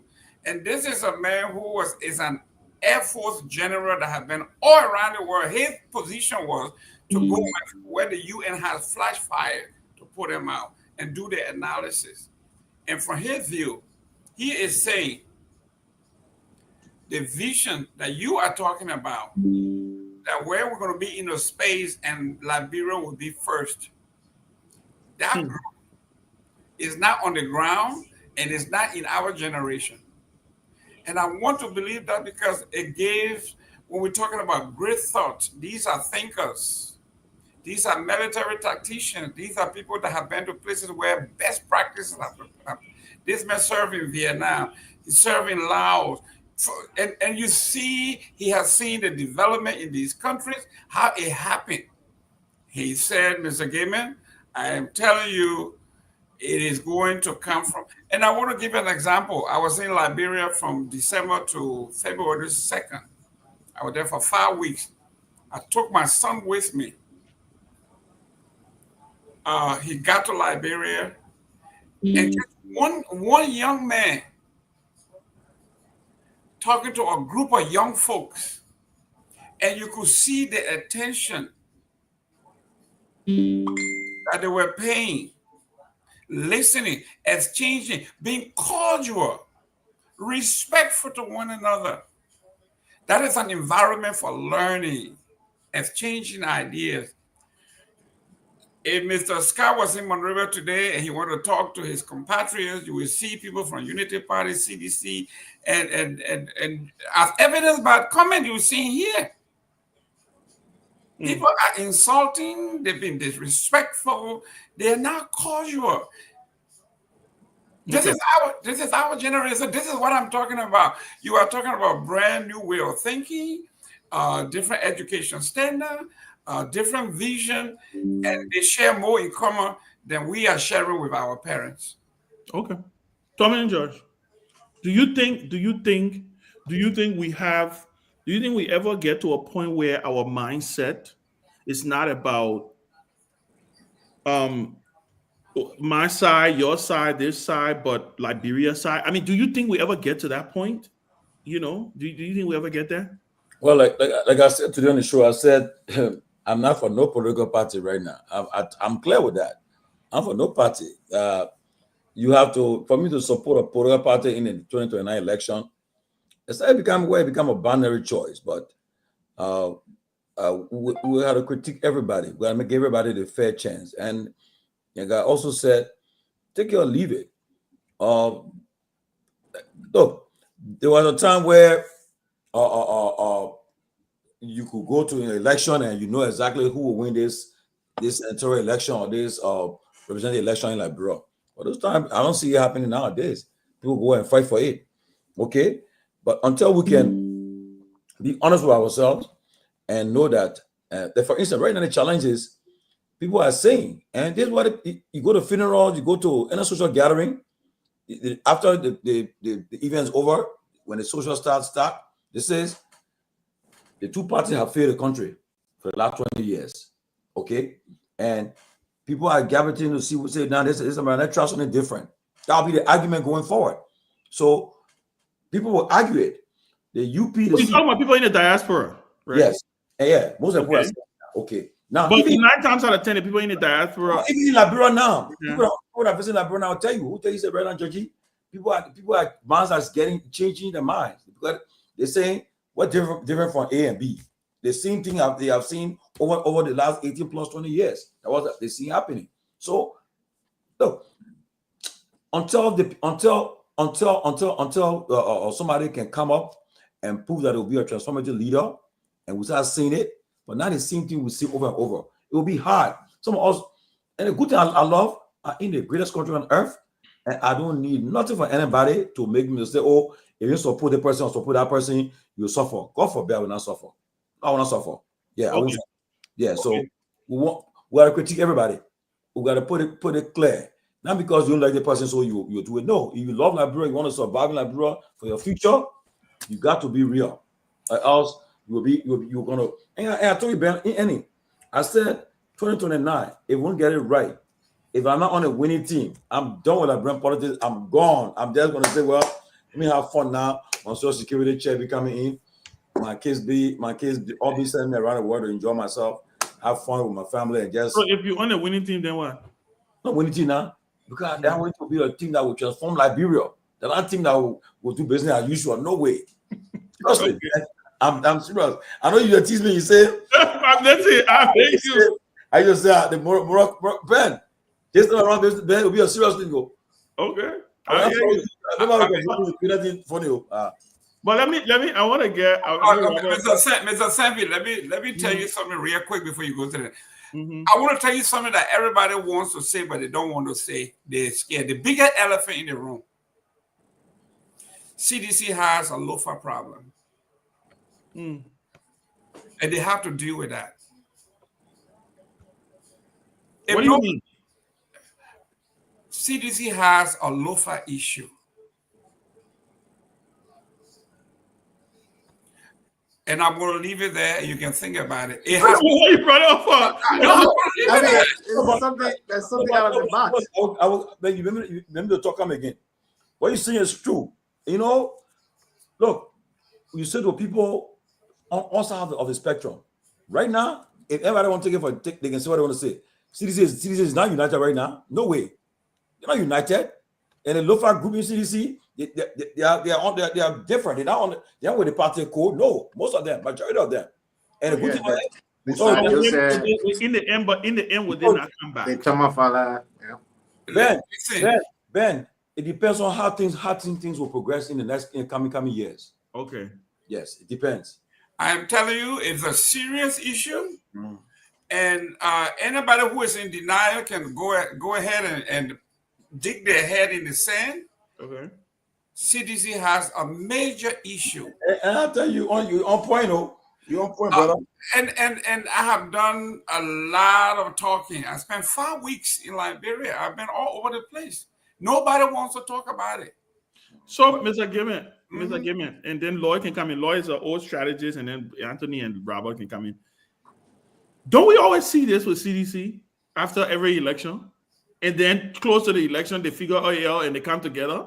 But no, but I think Lloyd got to come in, but I think at 30 seconds, I think I disagree. I think if you say CDC has a loafer issue, well, you know what? I won't dismiss it 100%. But did that issue exist in 2017? Because the man from loafer was in the election, he got fucked massively. Now we can say CDC is not united all day, but the core of CDC remains. Are we talking about what is the core of CDC? What's the core of CDC?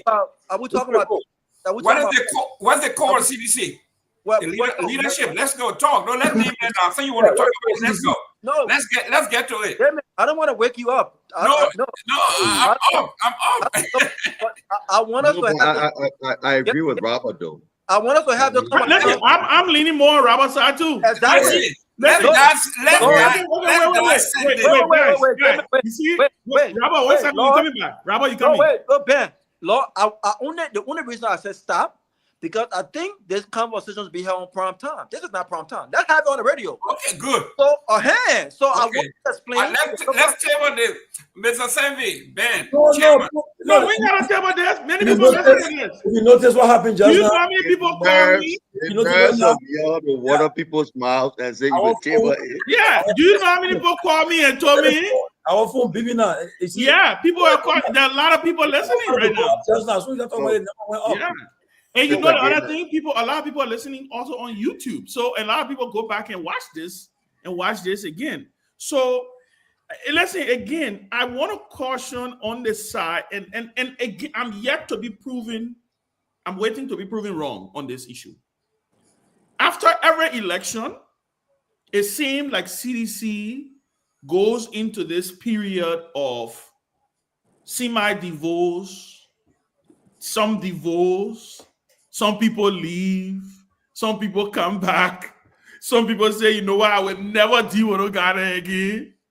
But then when we're getting close to the election, as we see the movements and we see President Weah start moving around, we see the crowd jumping behind him and doing the thing, you start seeing those very people finding their way back. And the reason I say this is because I'm waiting to see, like you said, Mr. Gibbon, when you say the CDC has a LOFA problem, Tomini buttressed it by saying there are key people from LOFA in the party. We all know there was this thing about Sir Joseph and President Weah. The thing leaked out in the press with the text messages. When like saw Sir Joseph NCDC function. Yeah, but Tomini went on. So wait, let me say this. Let me remind you too. Sir Joseph didn't know about the win election in election. I disagree with you. This is where we always disagree. Sir Joseph had the highest vote.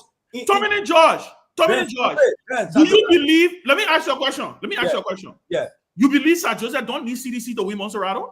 Sir Joseph, yes or no? Does Sir Joseph need CDC? If Sir Joseph run as an independent in Monserrato, when he get re-elected? He will win. No. No, he needs CDC. I want to tell people Sir Joseph. No, Tommy, you talking about a presidential election. First of all, then Sir cross party lines. Tommy George. He does, but the he does, but Tommy George. At least 20% of the if you take CDC from even Sir Joseph knows. If you take CDC from Sir Joseph, he will lose. He will lose. But guess what? Ben, guess what? Let me share some of you. In the going election, my family member were also put in UP. Most of them, I can't make you an example now, but most of them said, we'll vote for Sir Joseph and we'll vote for your ticket.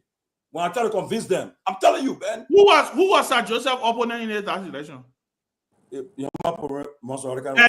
my point. Ben, exactly my point. That is the question I wanted to answer right here. Ben, so now somebody will say, well, somebody got to go get past job with him. Tommy, with all due respect, but let do need CDC to I want us to bring some other guy. Let Lord come in. Lord come in. Lord's the old CDC guy, a strategist, right? Lord know more about CDC than Lord's the old CDC strategist. They put this 2011 thing together. So maybe he can Lord made it to agree to yeah, maybe he can chime in here. But I do not believe. And if I was Sir Joseph, I would not be leaving CDC to say that I come in to go run independent in Monserrato. He will not win. That's my opinion, but I'm wrong. For 9 years. So I'm running in 2030. But that's what I'm saying. That is the benefit that he has. It's the edge that Sir Joseph how he crosses across party line. That's true, but he does need CDC. But Lord, go ahead. But Tommy, you see, before Lord came in, nobody's overlooking Sir Joseph. What are you trying to say? Tommy, I'm speaking clear cut here. First of all, even in the last election, if Sir Joseph was not running on CDC, he would not have won. You know that. You're going to win. To get 300,000 votes. A joke. Okay. People from all parties. And they were not seditious? Some of them were not seditious? The reason why your argument is so difficult because Sir Joseph has not won without CDC yet. But that's the point. That's difficult because for what? Sir Joseph won all election. But who? Ben, don't forget now. CDC lost the lost Monserrato County to Dillon, right? Exactly. Yes. So you think Sir Joseph? Let me ask you a question. Yeah. You think Sir Joseph was the candidate that was running against Dillon? He would have beat Dillon? No. You think he would have beat Dillon? A tough election. Hey, Tomini, you are definitive. You are definitive. I want you to be definitive. The toxic environment. The fact that he says it's a tough election answers the question. Exactly. The toxic environment that CDC, the toxic environment that CDC because at the time CDC were very unpopular during the election. But Tommy, before Lord can in, this is my last thought on this. No, not my last one. And I like the fact that they showed that get heated because by the time we get a point, they should get heated. That Mr. Gibbon brought it to you. He knew exactly what he was doing. Yeah, Mr. Gibbon is wrong too. I know why I say he brought it on. He brought it on over top there. The reason I'm saying this is to say, even after George Weah won the seat, when George Weah became president, George Weah endorsed Sir Joseph to take a seat. That was his seat. Yeah. That was his seat. There was George Weah's seat that Sir Joseph replaced him in Monserrato. Yep. And George Weah, and now nobody's taking away anything from Sir Joseph. Sir Joseph has been able to cut across, but don't let nobody fool you that the foundation of Sir Joseph's strength lies in the CDC. Plain, simple. Man, it's all about relationship. Sir Joseph, you know how Sir Joseph can help. Man, I keep telling you. But that's two different things we're talking. Yeah. You can be a CDC, right? Sir Joseph, you support him because of the kind of person he is. Tommy, if Sir Joseph leaves the CDC, I'm not saying no sedition will not support Sir Joseph, but I'm telling you a majority of seditions will not support Sir Joseph if he leaves the CDC. Ben. Don't let nobody fool you. Stop it, Ben. Don't do it. Stop it. Okay. So you saying Sir Joseph? Anyway, Lord Scott Campbell is a force in Monserrato County. I would say so. He's a force. Let me, Mr. Gaiman, give me a few things to chew on. Number one, I can understand Ambassador Klein's less than positive outlook when he said that our generation has to die out for the country to move ahead.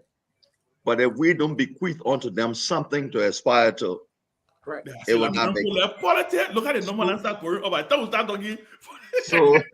So maybe we've lost our Paul Kagame and Samuel Doe. Maybe we've lost our Jerry Rawlings and Charles Taylor. But I still believe there's an Ibrahim Traoré, and he doesn't have to be a military person. Absolutely. I still believe that exists. So that can happen. Yeah, the one for Lord Scott. No, definitely, because man, the man is very good. The man is very good. I understand politics. I like to be on the show. The man is good. I like to listen to him. Thank you. Now, Mr. Gaiman, let's talk about a Lofa problem. Unity Party has a Unity Party problem. Thank you. They won the election, okay, with an alliance. That alliance was split. Okay, they need Lofa more than CDC needs Lofa. Okay, but I don't believe CDC has a Lofa problem like you talked about. Thomas Fala may be flirting with Vex and Vex right now, but it was Thomas Fala and Jefferson Kochi that did all that work in Lofa that gave CDC a fighting chance. They're still part of the party. Jeff is still there. Okay. The reason why CDC is so singularly strong, for whatever reason, because most of the young people didn't even see George Weah play, but he's gotten in the lore of the body politic of the country that even people who are upset with him, when things come together, the natural gravitation towards him makes other opposition players start reconsidering their moves. So if I'm a Unity partisan tonight, I'll be vexed with you to tell the people that these people got Lofa problem when we got a Unity Party problem. What does Unity Party do in Nima? If Mr. Gafwan is running, Mr. Kung is running, and if they don't get Nima again, where do they get the numbers from? Because you will still split Monserrato at best, right? So I think CDC has less of a Lofa problem to the extent that they may even have any, as opposed to Unity Party having a mathematical problem. That's where I think the challenge will be. So I want you to weigh in on Sir Joseph, please. Yeah, coming to that. Okay. Unity Party. I have not even laid my premise. Go No, ahead. you were coming after him. You were coming after him. I gave you But the you know script that for what you. we've done? What we've Yeah. done since you're giving us the blueprint, you haven't given the blueprint to talk about the house. We've laid the foundation now for you, so now you know where to break. Exactly. You make and then we'll come back, right? So You throw a monkey red there, you won't get to. yeah. So the Sajosa is a very strong candidate. Nobody can take that away. But you know, those are also why sports. What Ronaldo does with Real Madrid, or what he did with Real Madrid, he didn't duplicate the same thing with the Portuguese national team. Thank you. Because the players there were that's a with great Real analogy. Madrid. Yep. Brilliant. Okay. Yep. Okay. Messi for a long time had a problem getting over the hump with Argentina because the guys from Barcelona were not with the Argentine national team. Sir Joseph may do well in an election without CDC. Sir Joseph, now listen to this. He may do well without CDC. He will do well with CDC. And that's the difference. CDC gives him more of a surety. Yep. Without CDC, now he's fighting that CDC monkey, plus whatever other opposition he has to fight. And Tomali, you know one thing about seditions. They bleed their cause. They do. They may like you, but if you walk away, they bleed their cause. Seditions have adapted Yaka Koluba. Thank you. Okay? They bleed their cause. So I think Sir Joseph will be, I don't think he will make that mistake. He He's won't. much too savvy I don't of a think so politician either. to walk away. That's not a sense. Again, CDC is not fully that. CDC is like the in-laws that when they first meet, not get not married, that man got potential. And as the wedding gets closer and the man got 6 or 7 buses to bring their family, they're all excited, they all love it, all love that man. Okay. That's the CDC group there for you. Okay, so you can't cancel the wedding because it vexed at the first meeting. Okay. To be on a stage for CDC to allow Sir Joseph, Thomas Fala, all the guys to Tomali, I won't be clear. I won't be clear. Because CDC is a great vehicle for them, doesn't mean they should be foolish enough to get rid of the players. Now the team is only as good as the players. You cannot go into a major election with these key guys who have been with the party from the. No, but what we're saying is that the mutual destruction that will bring. Look, those guys also know CDC value to them. Exactly. And CDC knows guys value to them. So at the end of the day, I predict that more will come back and then we'll leave. Then they will leave. Yes, that's so what let me let Robert come in. Oh no, we said Mr. Gilman was going to come in, and then Robert. Mr. Gilman come in with your loofah problem. Okay. And after Mr. Gilman shall have spoken, and Mr. Gilman, I did receive word I will that reserve the right to respond. Yeah, I'm sure Robert will give you a tag. I tell you. What word you just received, sir? Ben, you say you just received where was that? No, I said I just received a communication that you are doing someone in the CDC strategic chat room for saying. They said Tommy is already getting citizen, so they work. They say he's very stubborn. He's a stubborn citizen. As one of my pet peeves and people that I worship is the Chicago man George Herbert Mead. He talks about symbolism and the impact it has on human interaction. Mm-hmm. Okay, so let's look at the loafer. I'm going to lay a foundation. At some point, we're going to continue this, and we are talking about. Let's look at the hierarchy of the CDC. The decision makers, right? In management, we have a hierarchy. We have an order. So let's look at the top of the CDC. Who is the chair of the party? Jaga Cow. Where is he from? Lofa. Good. Who is the secretary? Listen, who is the secretary general of the CDC? Where is he from? Lofa. Aha. Okay. Wait, making your case or our case? Wait. Lord, please let him man. Please let him man. No, Lord, you not be fair. Let the man lay the Mr. foundation. Gibbon, I apologize. I Let the man apologize. lay I the think it's time foundation. for water. Listen, is he trembling already? This is a seismic shift I'm talking about here. Okay, so who is Finabono? got manager. Come on now. Let me interactive here. Who is Finabono from Lofa. Who is she? She's the President George Weah Chief of Staff. I mean, a prominent figure in the CDC. Yes, there you go. Now let's look at Sir Joseph. Who is Sir Joseph? He's the senator of Monserrato. One of the most powerful One of the pillars most in the CDC. powerful. Yes. Let's look at Thomas Fala. Who is Thomas Fala? Yeah, Deputy Speaker. Or CDC stalwart. There you go. Now, after the elections, Rachel, you all right? after the election, Chairman Ben, after the election, what was the most popular and most powerful symbol that we saw right after the election? There were several now, so I'm trying to figure out. No, one that stood out among The us. inauguration of Joseph Boakai. Huh? The inauguration of Joseph Boakai. No. When Thomas Fala bowed. Oh, to Boakai. Okay. When people died, lay down their lives in foyer for Thomas Fala. Thomas Fala never visited the dead or the families. Well, what did he do? He went to kiss the ring of the king. In submission. That tells you that his tribal alliance is more powerful than life. That tells me and anybody else with a sedition, if you lay your life down for CDC, there's nothing more sacred than the kingship of these folks. And you can see from that symbol that we have been seeing seismic shift. We've seen the wobbling of the St. Josephs of the world. We are seeing one of the most political shrewdness that we have ever seen. We saw, when you see Thomas Fala, why did Thomas Fala leave Monserrato?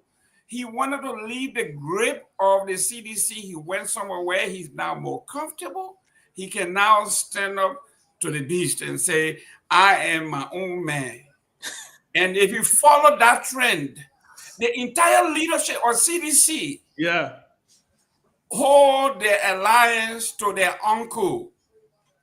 So if we were to come to 2029, where uncle decides to say, my nephews. Okay, now I see where he's going with this. Thank you. Now I see where he's going with this. Thank you. So his argument. I rest my. You rest. Okay, I can pick it up right here and then let Robert Gagwa take it.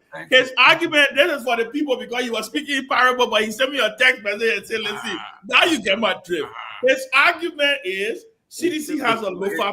But go ahead. Well, an argument is CDC has a low-fat problem. Simply not in the interest of CDC.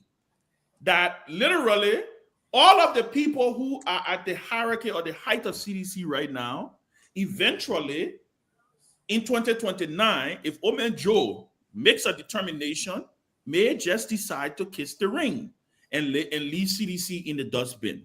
If I'm right, that's pretty much what he was alluding to, that CDC has a low-fat problem because it seems like Lofa County has a firm grip on the leadership of CDC. Now, but to counter that, though, for Robert to come in, is that they've always had that, though. Lofa CDC leadership has always been dominated by Lofa. Always, Mr. Gaiman. But from Maba Molu. You have never had it this way. Well, no, but Maba Molu has been there. When Maba Molu was chairman, Janga Cole was secretary general. That's correct. But who was it? Who was the president at the time? Well, okay, obviously only the president. That's correct. Who was the president with Ellen Johnson Sirleaf? Was Ellen Johnson Sirleaf their auntie? No. Okay, that's a good point. Now Robert Gagwa come in. So, listen, I kind of get what he's saying, but then too, amongst all the names that were mentioned, there were only one that you said went back to kiss the ring. And this particular individual went back to kiss kissed the ring after he had been kicked out from the CDC. No. No, it He was kissed before. the ring while he was in CDC. Okay, and so the argument was it was He got kicked out because of the speaker crisis. So his excuse was it was a traditional. It was a traditional thing, and his argument is that he thinks tradition is going to trump. And so, I will say on this record, I do not think, if this is the premise that you just laid, I do not think, given the names mentioned, I do not think CDC have a lo-fi problem, because the names that were mentioned, if Joseph Boakai is the kingsman of Lo-Fa County, I think the best time to return to that kingdom will be now. It won't be in 2029. And when you looked at all these names that you mentioned, Fender Bondo, the former mayor, Sir Joseph, and all of these folks, I would like to think that these are loyal soldiers to not only the CDC party, but to George Weah. I do not, under any circumstances, until proven wrong, I do not see the possibility of these guys waiting till 2029, going through all of the process, I do not see the possibility of these guys going back to Joseph Boakai under a traditional argument. I don't see it happening. So I don't think they have a lo-fi problem, to be honest with you. I would agree with what Lloyd said. I think, if anything, Unity Party have more of a lo-fi problem, and they have more of a complex issue, winning an election in 2029, because they are the incumbent, than CDC would. And many will argue that even if there's a lo-fi problem, and these guys are not going back to Unity Party, CDC does not necessarily need lo-fi to win an election come 2029. I think the problem is not lo-fi. It's not a county. I think there is no political party in the history of Liberia that have been dominated by one county from top to bottom. None. And Mr. Scott is here. None. But I agree. But Gideon, the only way there will be a serious problem, again, if these individuals that you mentioned were to return to the... They have begun to do that. Who are they? No, but what you guys are missing too, look. Who are they? But you just mentioned one name. Spice it up, crossfire. The County did not decide this election. Absolutely not. They did not decide, okay? So we're from there. And the good thing about it, Mr. Game is talking about more about lineage than geography now. He's switching it. Okay, so Lord, if we were to focus on...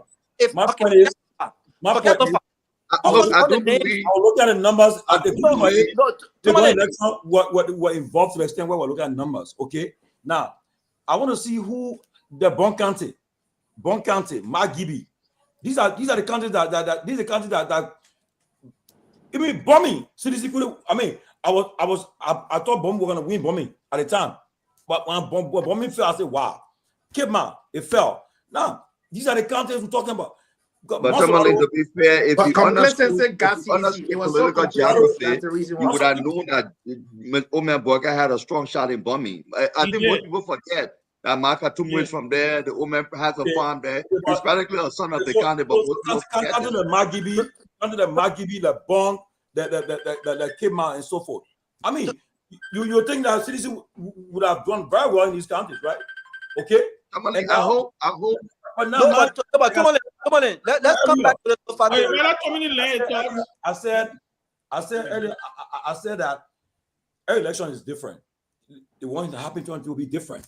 Okay, will be different. So if we think the same thing that played 2023 will happen again, but no, I don't think so. So that's what I'm saying. You need key players to performing, to lead in a county to give you victory. Other than that, you will not have it. No, but Ben, let me one second, brother. Robert, you're not going nowhere. Just say that. Wait a minute, what are you talking? No, I said let me close on my No, I thought you were saying let me close because I'm about to tell you, say No. Queen is enjoying what I'm saying here. So you're not gonna lie and say my sister telling you to go somewhere because once I'm on, you can stay. Yeah. Because I want Lord to come in because he understands the dynamics more than I do probably. But let's focus on this. Forget the counting. Let's focus on the names mentioned. Lord, you got Robert number? Robert, you got Lloyd number? Of course I do. Okay, I just want to make sure because I played the two. Of course I got Lord. When you hear Robert highlighting somebody, trust me. Raul said, forget about what? Let's forget the counting. Let's focus on the names he mentioned. Let's be honest. If you think because Joseph went to the county with Barker, what does that mean? But if you take when there were goodies for the people. Yeah, but it was more of a governance thing than a political thing. I don't read too much into that. I don't read too much. So if you take Thomas Falah out the picture, let's focus on Thomas Falah. The rest of the name mentions, I do not under no circumstances seeing those guys betraying George Weah for 2029. So Lord, how does CDC have a Lofa problem? Where is that? Before Lord come in, Lord, before you come in, 1 second, I want to make an announcement here. Man and George. There's some other guys who are writing. If you want to get the link, let Tommy know. He sent you the link. I want you to come and tag Tommy because you're the old CDC people. I want you to come tag Tommy on the show. So manager, if you want to come on, you can come on. Mr. Gamer, you want to send a link? We can get the link to manager and the other boy. Let it come on to deal with Tommy this morning. Tommy, I got your back. Go ahead, Lord. Sorry. Yeah. Somebody got the minute calling tonight. So we're talking about problem, right? No, but I told me I just messing with you. Mr. Scott, before you address, please address what party in your lifetime that has no diversity in leadership from anywhere but the entire leadership. That is the point. That is the point Game is raising. Game is raising the point that any other party, this will be a serious problem, and he thinks this is a problem. Because CDC consistently have given Lofa all their leadership. That is a truth. That is a fact. Yeah, but you gotta understand the party itself. But that Lord speak. But Lord, go ahead. Yes, Mr. Gaiman, you raised a good point for this going election, right? But through the existence of the CDC, you've had maybe a Lofa predominance, but you've had different players. Whether it was a racial goal at one point in time. Even when Cole left, right, the party still regrouped. I do agree the Lofa factor is there, but the Lofa factor has been loyal to them. One of the things we accused Mr. Weah of when he was president was that he was not magnanimous and open enough. But now that he's got one county that he's not from, dominating his party leadership, we want to give him problem for that. That would be a problem, but for what Robert said, something Robert said earlier, not too long ago. When the Unity Party came to power, even during the campaign, Jefferson Kochi was enemy 1, 2, or 3, depending on what day of the week. Yeah. They went after Fina Bono immediately upon assuming, governance for her business and all of that. So other than Thomas Falah, really, they have not ingratiated themselves with the Lofa leadership. Anything can change. Obviously, they got 5 years. Thomas Falah, when they kissed the ring after the old man won, he didn't go kiss the ring because the man was his elder before. What CDC also has, whether or not we like it, George is in his 50s now. He's no longer the first-time candidate at 39. But what CDC still has, that Unity Party in this current construction doesn't have, is that they still have that aspirational guy. Yeah. That Gibraltar to riches guy. That guy who can walk on the street and still stay straight up to young people. Tonight he was in Gibraltar. Tonight he was carrying somebody in Gibraltar tonight. And you can say to young people, look, we made mistake, we did this, we did that, we're not prepared, and they can quickly accept it, right? They still have that aspirational guy that UP doesn't have. UP has the elder statesman, and when things go wrong, as they are wont to do, they will blame it because the old man old. And so that's one of the challenges he has to deal with. So that's something that benefits them also. This idea that, and if Unity Party focuses on fixing our Lofa problem, one of the Achilles heels of the old man has been that, too low-fat centric, even when he was running. If they're going to focus on fixing that low-fat problem, they do so to the detriment of 300 and something thousand voters in Lima. Okay? They do so to the detriment of over 1 million voters in Montserrado. Because guess what? We will be in a collective opposition. I don't want to say we exploit that because it may be misconstrued, but we'll definitely make sure that the people know of that and are reminded of that. Okay? So they can, but again, they have a governance problem because what will happen to a young 40-something-year-old, less than 50 Jeremiah Kuhn, who aspires for the presidency? Okay? What will happen now? What would these Lofians do? Are they coming to Unity Party to, help Mr. Kuhn, or are they going to come back home to their party and put up a good fight? So I like the thinking outside the box idea suggestion you raised tonight for healthy discussion. I can see it, but the CDC almost have a cult-like following with Mr. Weir. That relationship, until you take him out of the equation. It's not the normal. It's not the normal relationship. It's almost like librarian man. You can eat all day. They eat rice. They eat yet. That's true. Yeah, but And Lloyd, can I collect reach the taking to the finish line? Yeah, but Dominic, it also without that court, like you can't get to the finish line, right? Yeah. So it's give and take. It is a established fact that President Weir's base cannot get him the presidency. Correct. He knows that. Guess what? He tried twice. He lost twice. He fixed it one time, and he lost because as an incumbent, he lost because I think he just got out propagandized. That's all that I think happened. Something else. And plus, they were complacent too. And complacency, yes. Anthony, I know you're coming, but something else. Someone with all of the challenges that Mr. Weir had in 2023, he should have been blown out of the water. You took it out of my mouth. Having a landslide. He was still there. He was there. Not only that, Lord, he won the first round. Yeah, he did. Yeah. However close, right? And so, Tomlin, what that says is that, look, you're right. The color will not take you over the finish line, but it brings you to the game. So I want to. Ben, let me just say on this. Go ahead. And I think Mr. Weir, again, I'm not talking to the guy, right? But I know him as a competitor, and I know how he thinks, right?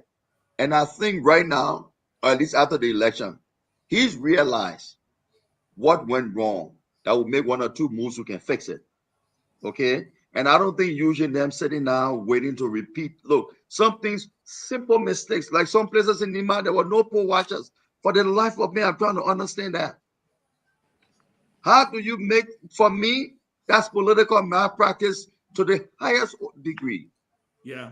But you still lost with less than 20,000 votes. Yeah. So, but Lloyd, and I mean, we're not going to talk some things, but clearly there was a management problem with the campaign. There was complacency. Yeah. But it's a testament to Mr. Weir's strength. Let's be fair. That everywhere Mr. Weir went, right? In fact, this is where you also give the Unity Party some credit, right? The Unity Party had different celebrities, right? That they could deploy. The person could go this place, that person could go this place, that person could go that place, that person could go this place. Then Boyka shows up because, in fact, Mr. President Boyka really didn't actively campaign as a candidate. They brought an alliance together They brought an effective alliance together. And how magic come back together? Tapped into the anger of the country, right? Yeah. But another thing that shocked a lot of people, I know it shocked me, was how well CDC did in Montserrado. Normally, I really thought. I was shocked. I thought they were done. I really thought that was the Achilles heel of CDC because many people are looking at Nimba, but I thought Montserrado would have been a lot of problem for CDC. But you saw Mr. Weir rally first-time voters. He won first-time voters a lot in Montserrado, right? He also, one of the things that I think they did, they did, we talk about, like Lloyd, you were talking about, his star power. He was able to tap into his star power with all of the negatives that they had, management issues, internal wrangling. You know, we all know what happened in the campaign. When they named Eugene Nambe, Mowa Molu, they named Jeremiah Slonte. You know, there was all these back and forth, right? Yes, they were able to keep it quiet, but it simmered. It simmered and it eventually harmed them. But in the end, the news out of that was they won the first round of the election. The second round of the election, they made a terrible mistake with what happened on that Somalia drive with the Alcop people. You know, so they lost Alcop endorsement. I believe there were Alcop people who voted for CDC in the first round that voted against them in the second round. I remember now, Alcop versus UP now. But that's what I'm saying. Now, so leapfrog into UP because I want to get Anthony Gay to come in because he hasn't said anything. Leapfrog into where we are going, where we're going into, right? You already know, you already see where we are headed when you look at the answer. That's why I bring back Sir Joseph conversation. You see, Sir Joseph, one thing I know about Sir Joseph, no matter how many talking, Sir Joseph is not a stupid politician. He's not no, crazy. he's not. He's not crazy. But any stretch of the imagination, I think Sir Joseph is one of the smartest politicians in the country. He knows how to navigate, right? Ben, and Sir Joseph knows. Ben, not to cut you off. If CDC doesn't diversify, we are going to be right here. And listen, the Bassa people. My sister told me, said, listen, her brother said it was never our intent to win Grand Bassa. We know we couldn't. But 5,000 vote here, 2,000 vote there, 3,000 vote. Our job was to honor mine. CDC won Grand Bassa by 12,000 vote the first round. No, but Mr. Gamer, and they won it by 7,000 in the second round. It's a difference of 5,000. Yeah. But Mr. Gamer, No, Mr. Gimman, you're making a great have to do with voter. Yeah, no, but Mr. Gimman, that point that doesn't mean that the problem is insurmountable by your declaration that they even want Bassa. Exactly. But listen to this. The ruling party. The party needs to diversify, man. If you don't, if Mr. Scott, but I don't understand Gilman's point because as bad as everything was for the CDC, the fact that they did so well. The fact that they performed so well, the fact that George Weah could have still been president today, had he decided not to. And this administration making we are even better. The fact that it did so well, the fact that it even won in the first round. Think about what would have happened in round two. Think about what would have happened in round two. What's the ultimate outcome of an election is to win. We agree. Given we agree. George Weah didn't win. The team lost. The team that was heading the CDC lost. Tamale, y'all need to diversify in the CDC leadership. Okay, guys, let's get Anthony Gay. So there's one aspect that we did not talk about, and I want to talk about it. Right, the PYJ factor that was in the 2023 election is no longer there. Right, going forward, we will not have that factor, even though CDC did not manage to maintain that factor that got them over the hump last time. But with everything that everybody have said, with all of the negativity, CDC lost by less than 1 percentage point, which really tells you something. Now, you can hate George Weah, you can love him, say whatever you want to say about him. He's one political leader in Liberia. When he speaks, CDC listen. They were hyping up around that they were going to get in the street. They're not going to accept the election result. When he spoke that day and made that phone call and considered the election, everything will die down. They accepted the result. They did not get into the street. This guy got his party the way it is today because of him. I don't know what he have done for them, but people can leave the CDC. They can go to other political parties. They can say whatever they want to say. George Weah got this party together some way, somehow, and it's working for him. Now, another factor here that people are overlooking is that George Weah, the way he communicates with the Liberian people, the ordinary people understand him the way he speaks. You can laugh about it, whatever way you want to say about it. People just like him for those things. Because this administration is underperforming, do not count out Josh Weah in 2029. Oh, so ANC not running here. ANC, Oh, they make it be real. I'm a politician. I'm a politician. Listen, Well, do not count They out make it Josh real. Weah.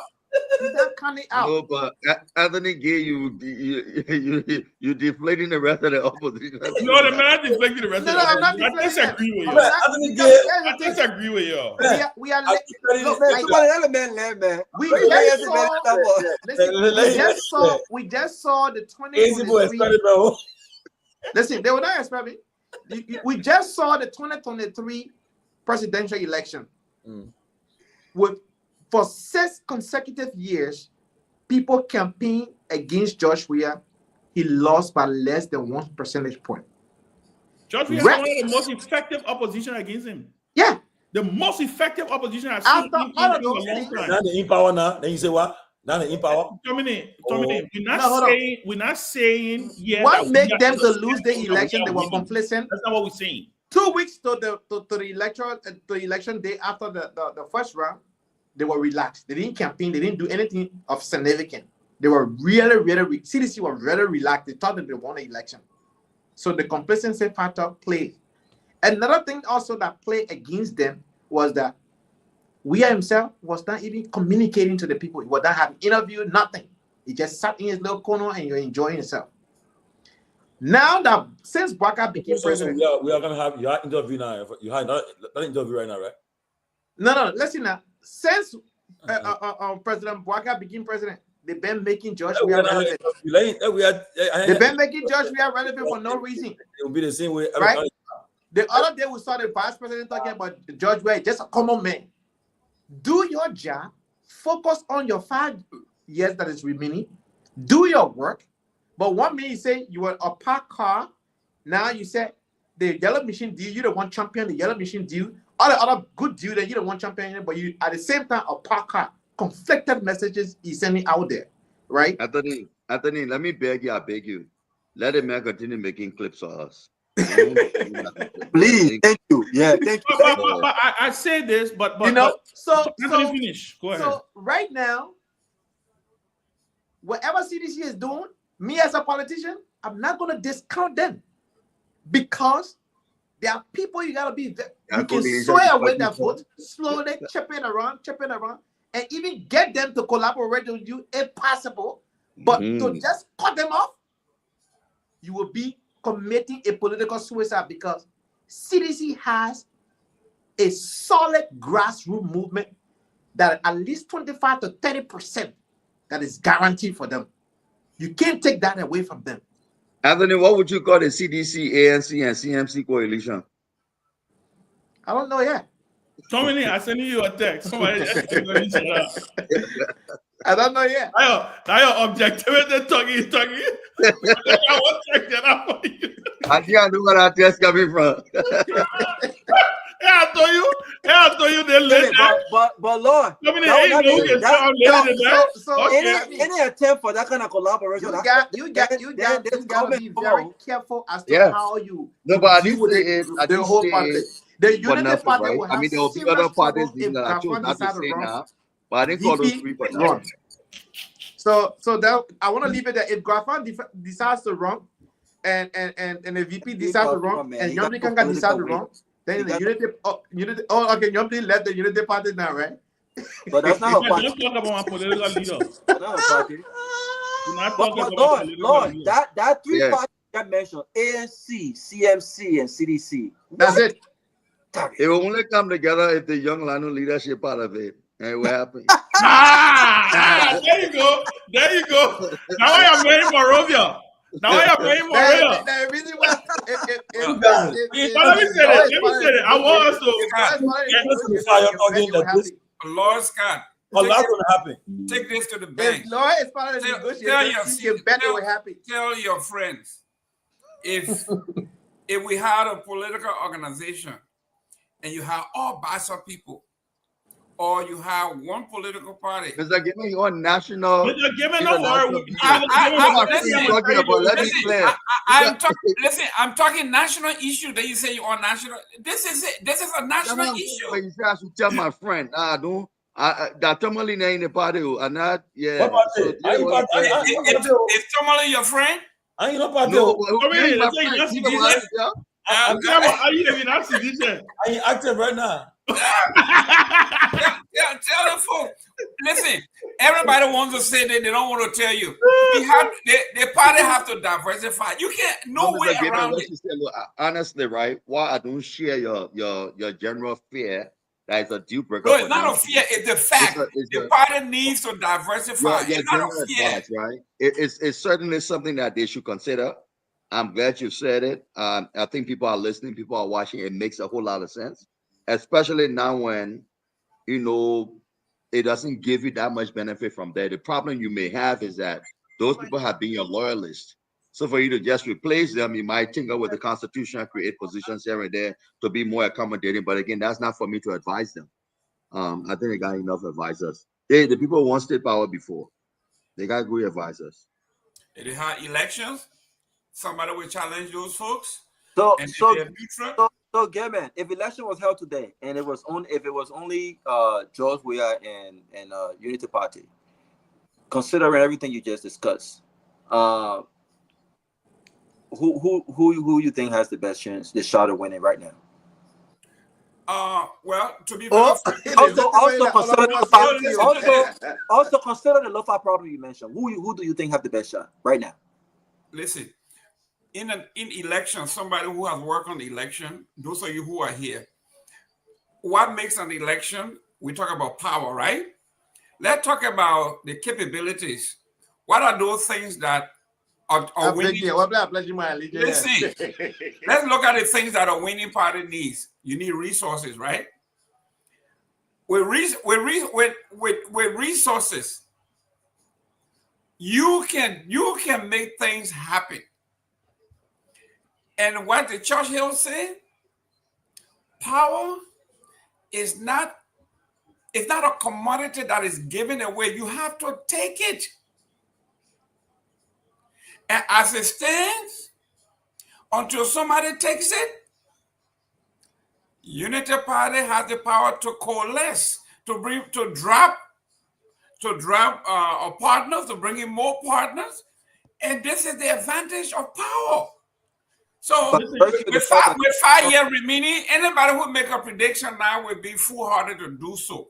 So let me say this. I like Mr. Gaiman's attitude. And I think that is the attitude he should have. Yeah. That is the attitude the CDC should that's have. the uncompromised. No, I'm being honest with you. And I've said this over and over. I've said to many of my friends in the CDC. During the election, I told them, I used to say to them, I said, look, I know Unity Party.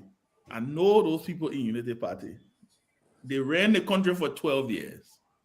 They let it slip in 2017 because Madame Sirleaf and them went in different directions, right?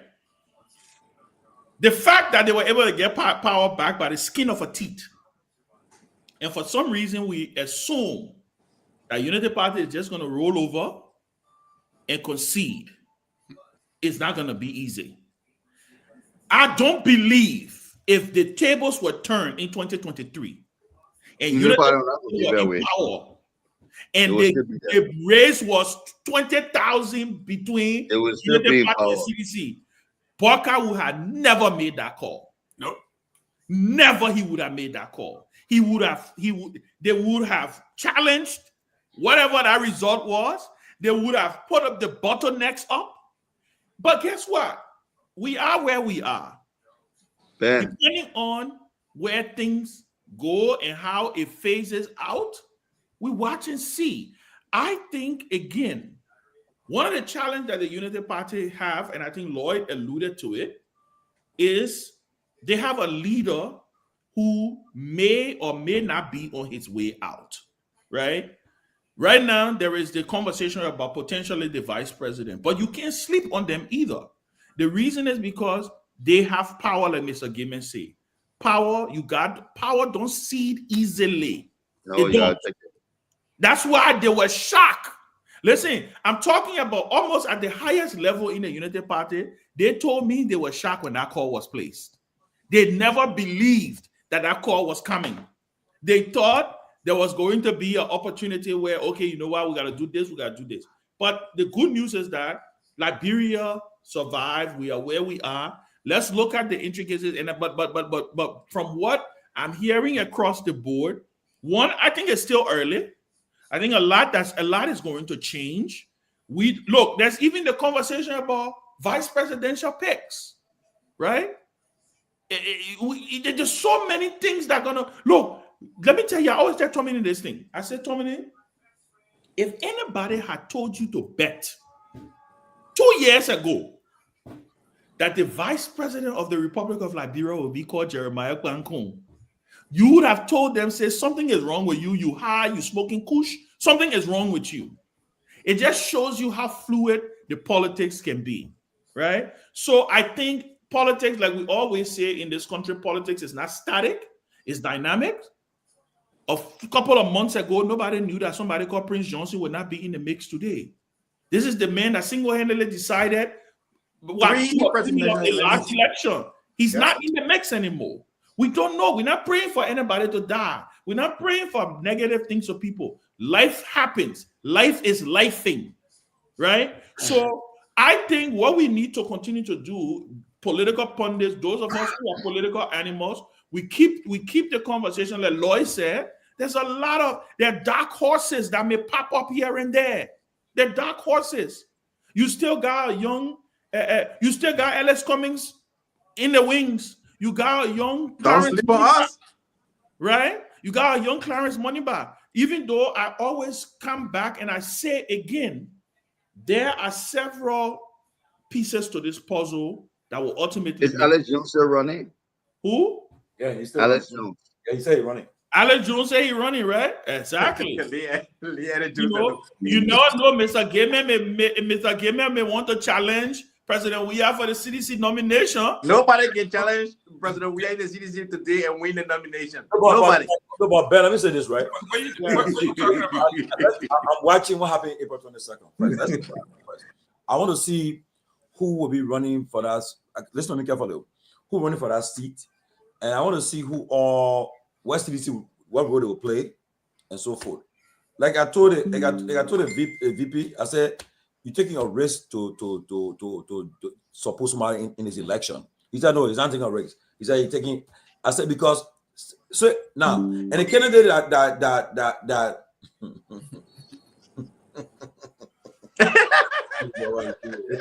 but that is reality though. Now, candidate that put a support behind and the good establishment, the candidate in Koga, he's a very flawed candidate. He's very toxic. The guy, and to be frank with you, I'm glad you brought that up. Selling him will be look. Even some of the you people that you told them, they say, my man, we know about, and that's why we notice what's happening. I will say this: they're trying to bounce on candidate out of the race. So, Tommy, to get on the race so that I want you to continue. One second. Good thing we're pivoting to Lofa. The Nimba, right? All of the scenarios we play here the other night on the show, I want you and Lloyd are pointing to now. We had different scenarios. What happens if Garrison don't run? What happens if the person don't run? Guess what? Garrison has registered. Garrison running 120% running. Guess who running again? Matenegbe Tingba. He registered. Edith Gonglo is running. Mark Bluma is running. Samuel Koga is running. Jeremiah Kuhn is on his way to Nimba next week to officially endorse Samuel Koga. So, what I want us to do tonight now, some of these pieces have fit into the puzzle. When we were talking the other night, we were assuming, Lloyd gave an assumption of, you know what, if we take Garrison out, it may be a good thing for, you know what I'm saying? It's a good, exactly. So with this, with all of these people in the race now, let's get back to the drawing board. Let's get back to the magic wall. Let's talk about what could happen in Nimba. Okay, most of the people that are running, they're from the Gil Belt, okay? Which is very, if you understand that from the Gil Belt now. Except Tingba. I think Tingba is on the man. Yeah. But Edith And Madam Ware also. Is more popular in the Manam belt. She will need about, and then the election is about simple majority. You just need few of Nima. She get 15,000 plus, she will win it. Wins the election. Now, the reason why you see they're trying to get the other guys, don't be surprised. Even though they register, I won't be surprised by next week or coming into April, early April. Someone is saying they're giving up. They want to endorse another person. You watch what I'm saying tonight. I won't be surprised if some of the candidates that you just named come on and say, well, you know, for our country not to be divided, I think for there's a reason why I will go this way. They will try to get them all the race. They will get them all the race. Watch what will happen. I'm watching carefully now because Edith, take it or leave it. She's a very formidable candidate in this race. And the fear is party to support her. The fear is that if she wins the senatorial seat, you know, eventually, definitely 2029, she'll be in a conversation for a possible VP pick or even. How many are you endorsing either? Ben, I told you I said on the platform. Hey, for what we said, we cannot just endorse. I'm just asking. I mean, it's like that's on the platform. If I endorse somebody, you think that person else I want to come. Okay, so you're not endorsing either. I endorse anybody right now. Okay, you said right now, or you're not endorsing? Nobody endorsing. You're not going to endorse anybody in this by-election. No. I mean, you got to listen to me. I got to give you some credit. I mean, you were able. You trending right now in the country. So clearly, you can't. You the guy that was able to get the word common people under Jeremiah Kumov. Common person. I had a chance to speak with President. We had a day or two ago, and he told me say he getting ready. They see people printing T-shirts, and they're gonna say, "Come on, I'm a common man. I'm a common man," right? So that you don't want able to do it. You did that interview. So that's why I'm asking you. You are a stakeholder in NIMBA. They're playing you all over NIMBA. You register in NIMBA. You say a stakeholder. They're playing you all over in NIMBA. No, but Lloyd, I want your thoughts on NIMBA. Look, there are allegations, political allegations, that Tingma was put in a race by the VP and the Koga camp to dilute either's vote in the Mana Belt. Mm-hmm. Okay, and they're coming from strong places. I think sometimes we just take voters to be these very, very stupid, non-thinking elements. At some point in time, they get to see through the facade that people are building. So if somebody was to get out of the race, my first suspicion would be Tingma gets out, endorses Koga. Most likely that wouldn't happen because they need him in a Madam Belt to see what kind of body blows he can exact on Madam Ware. Mm-hmm. Mark is somebody, Bria is somebody that's also close to the VP. He's in Musa's party. Finance should not be his problem. So I don't see how he gets out of there. He can afford it, right? Mm-hmm. So then it comes down to Garrison Yelu. Mm-hmm. I would love to see what price would the VP pay to get Garrison Yelu out of the ring. Yeah. Because for me, that's the only potential. Oh, Yelu is the CDC candidate, right? I'm talking about a permanent. He's of independent. Yeah, and I'm talking about, you know, the upper tier candidates. So I'm not dismissing other candidates, but the ones that most people are talking about. That could be now if he gets out of the race, then we see, you know, some things happening. If he doesn't get out, then you said something the other night that there is a distinct possibility, however distinct, that Koga may come third. Now, to the listening audience, Ben did not predict Koga coming third. He said that possibility exists. Okay, so don't come back and start berating him. April 24th. If anybody got a race, that person was bribe, taking to a bot on that race. And then you know, they were bought of the race. Well, again, yes, what I think I'm really, really looking for. And Mr. Gaiman talked about it earlier tonight. Anthony has been on it also. I think a few weeks ago I mentioned it. The Liberian opposition has an affinity for lateness. They come to the dance very late. The election is within 5 weeks. And they have yet to put boots on the ground and show a presence. they need to do something, because if they seed Nima, if California is the biggest state, I think next is New York, right? Or Yep. Texas, Texas. right? So that's the equivalent of Texas in the Liberian body politic. If they just sit there and let these people, because you can lose, but send a message to the eventual winner. But let me ask you a question. Do you think CDC, as a major opposition party, the largest in the country, do you think they will take a side in this race? Well, I said the other night, I think they should. I think they are going to. Yeah. I'm hearing they will. If you take a side, do you think President Weah will be visible in? No.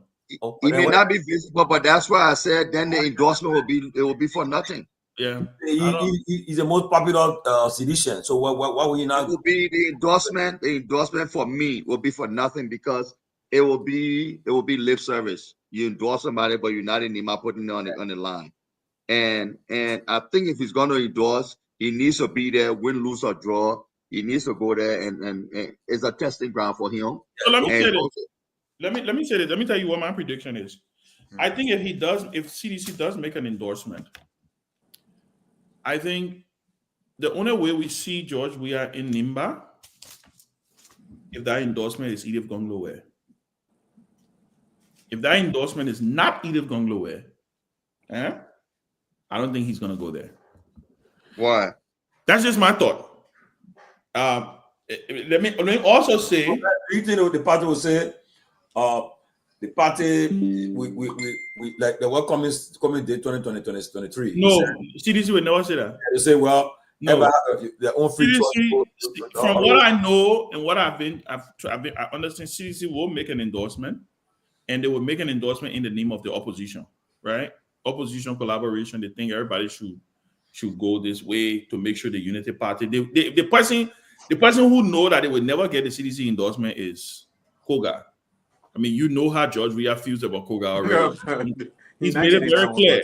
He's made it very clear. So there is no. But I think it's also smart to say that Mark may not get it now that he's with a different political party, but it's not out of the realm. But no, you can't rule it out. You can't rule it out. That's what I'm saying. It's not out of the realm of possibility, but you can't rule it out because it will be unfair if CDC and jump over either and endorse Mark or what will make it unfair?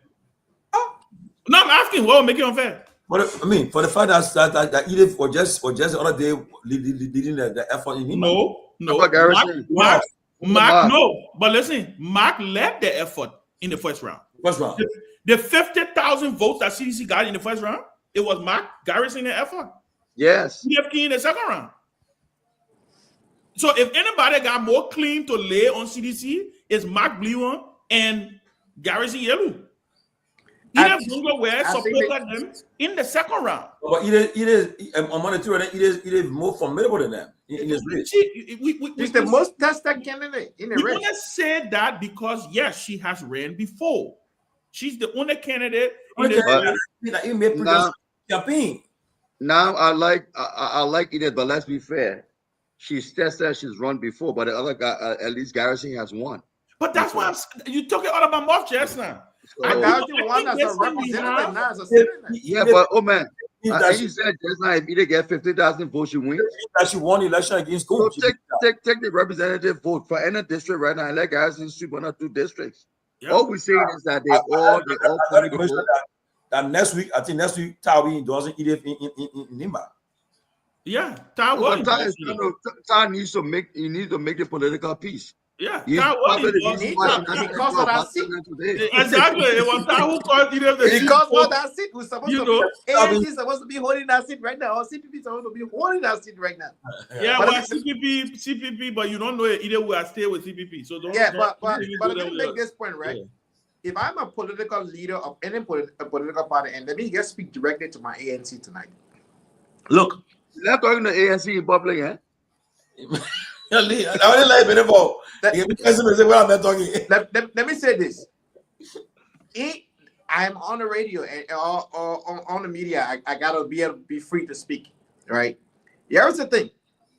In everything that happened to our party, win or lose, you endorse a candidate in Nima County in this by-election.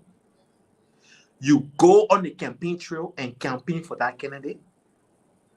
And even if that candidate does not win, you made the effort.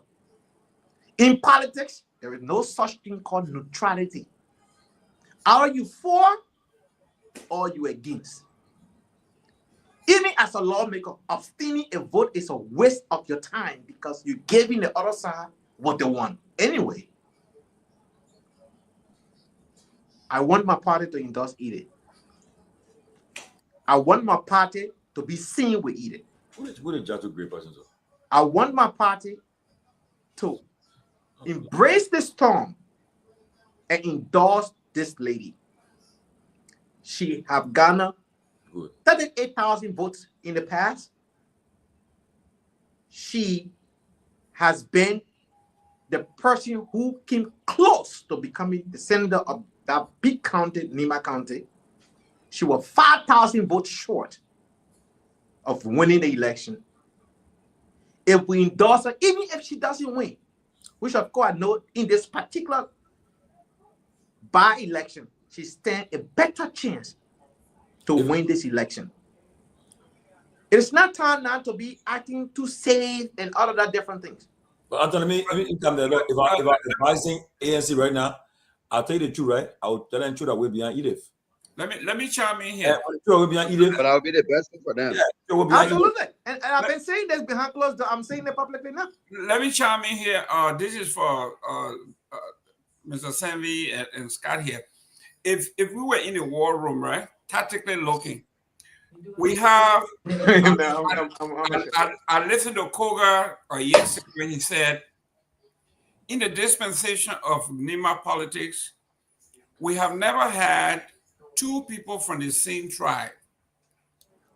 That's one of the selling points. We always have one Gil, one Mano, right? Mm-hmm. And he wants it remains that way. So if you were Ben, if you were the campaign manager, you were at the helm, how will you sell Edith? I would make this campaign between a man and a woman rather than the tribe. Obviously. Of course. I mean, obviously. But you can't just say it. You got to put meat around the bone. How? No, you don't just say a man. I mean, yeah, that we public, right? So yes. I won't be a little bit reserved, but you don't just say a man and a woman, right? You talk about a global importance, okay, of female representation. You put meat around the bone now. Go ahead, yes. Yeah, you talk about the global importance of female representation and what she can do for the county. How when Ellen was president, the world focused on Liberia. When either the senator, she can get the world to focus on Nima. How she can get the world to pay attention to what Mittal and other companies are doing in Nima. She's been an executive before, so she knows the issues. She walked in the door ready to work from day one. Okay? You put it in those terms. They better hide it, man, quick. I mean, put it in those terms, right? And you said to every man in Nima, every young boy, that wait a minute, you have an opportunity to send your mother, your sister, your cousin, your aunt, to the Senate, to stand up. It's always been not two manners, not two girls, right? But how many times has Nima sent a woman to the Senate? This is an opportunity for Nima, the second most electorally populous county in the country, to send a woman, but not just a woman, a qualified woman to the Senate to represent the county. Man, somebody said we're from the other side, Lord. Yeah, but Lord, let's contrast when you are talking here. Let's say you and we are talking up here. How does that trickle down to the Arab travelist? Let me tell you how it trickles down. No, listen now. The most misogynist of them all that was sitting over there when he spoke Gil, and he said, when our devil come outside, can woman come out? And the whole group said, no. I mean, I'm talking about maybe 5,000 people in unison. And what happened afterwards? No. I'm telling you now, because politics now, when you talk about campaign, it's hand-to-hand combat, door-to-door, right? Mano y mano. We're not talking about the global thing and all that. We're talking about factual, man-to-man, hand-to-hand combat. How does your message now trickle down to the Begley and those names you were calling those villages where they speak no English at all, how do that message trickle down to those folks? So a couple of things started happening. After Koga made a statement, he started walking it back when he realized it was causing some damages, right? Correct. Some damage. And so even men in Nima were felt repulsed by the statement. So you get those men to say to those young girls in the villages, to say to those old men in the villages, whether you in Bain, you in Belega, you in Sakape, you in Zogaway, you in Sotapa, Whatever player.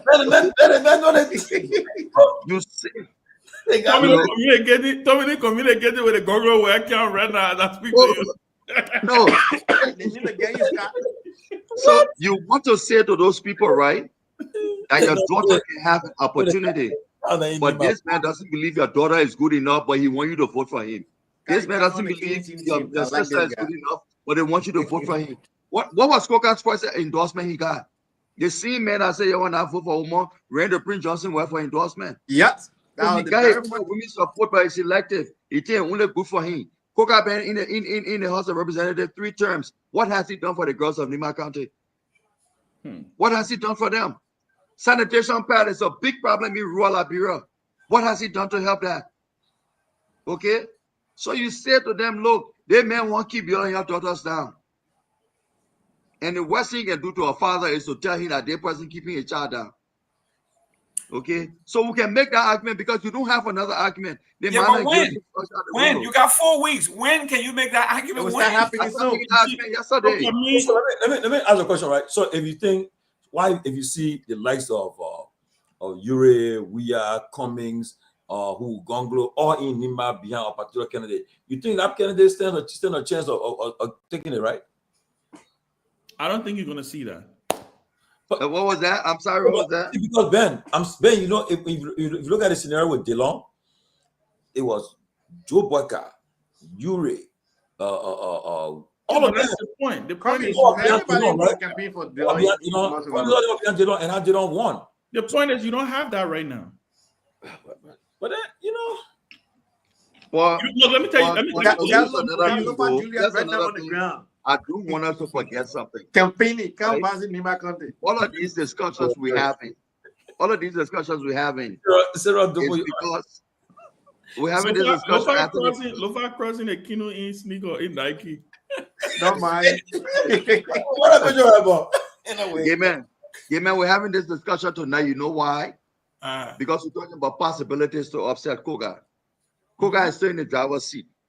If he's disciplined and on message with financing, he's got to be disciplined. And if I'm Koga now, I will be very, very, and so he can still, let's not forget that he's still in that driver's seat.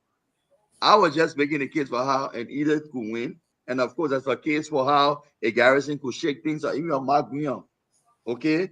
But definitely shake things up. Yeah, every one of them in this case, there has to be targeted voting. Where is your strength? Enter that place. Where's the opponent's stronghold? What's the best we can do there? Okay, let's go and do something there. But you got to overperform in your strongholds, and that means getting out the best outreach operations. Okay, I swear. Getting out. No, Mr. Gayman, you got to get a voter outreach operation, right? That will make sure your voters get to the polls. And that's where funding will come in and organization. You have to have teams organized, and you got to be very, very clear and direct with it because you know that's most important. You can do all the campaigning. I want to say, it's advisable. It will be advisable for President Boyka to support the candidate in Nima. Boyka staying far away from that. He too toxic for that. Boyka staying far away from Nima. You're saying the son of the county who the VP, and not too good for him to be there. Then the old man on leave from nobody should bother my uncle Joe. Let VP go there for him. The president will stay far away from that. But listen, I want to say something. I want to say something. I don't want that, so you can't be up with any 10 minutes. There's so much I want to say, but I can't say. And let me tell you the reason why I can't say so much I want to say, because there's so much happening that I'm in the know of, and I'm trying my best to keep the confidence, because when you're in these circles, you want to make sure that you don't. Basically, so Liberty Party, Yombly, Dillon, Charlene, you're Sonia, no man, I Joman Jara. you're not endorsing somebody. No, we got, but what if we get a Friday anymore? But you need a former partisan. She former. She resigned. But resigned why is she not running on Liberty Party ticket? Because you're in confusion state. You're in No, confusion. nobody in confusion. Yeah, Liberty Party not in confusion. But the party, but Yombly say you're opposition. But nobody is in. But Liberty Party is not in confusion. Either should have been running on Liberty Party ticket. Ben, why you can? I will take it to the other feed. I'll be on you, Charlene. But wait. You gotta take a shot, Ben. Tommy George, Madam Way. I don't know if she has resigned from the Liberty Party. I know the last party she was a member of. Then Joman Jara got get loud. It's a family will not be 73, 2029. What kind of thing is that? They got get loud and meant to say in 2029 you'll be 73. I get come. The real property I wrote met you. That's what I'm for.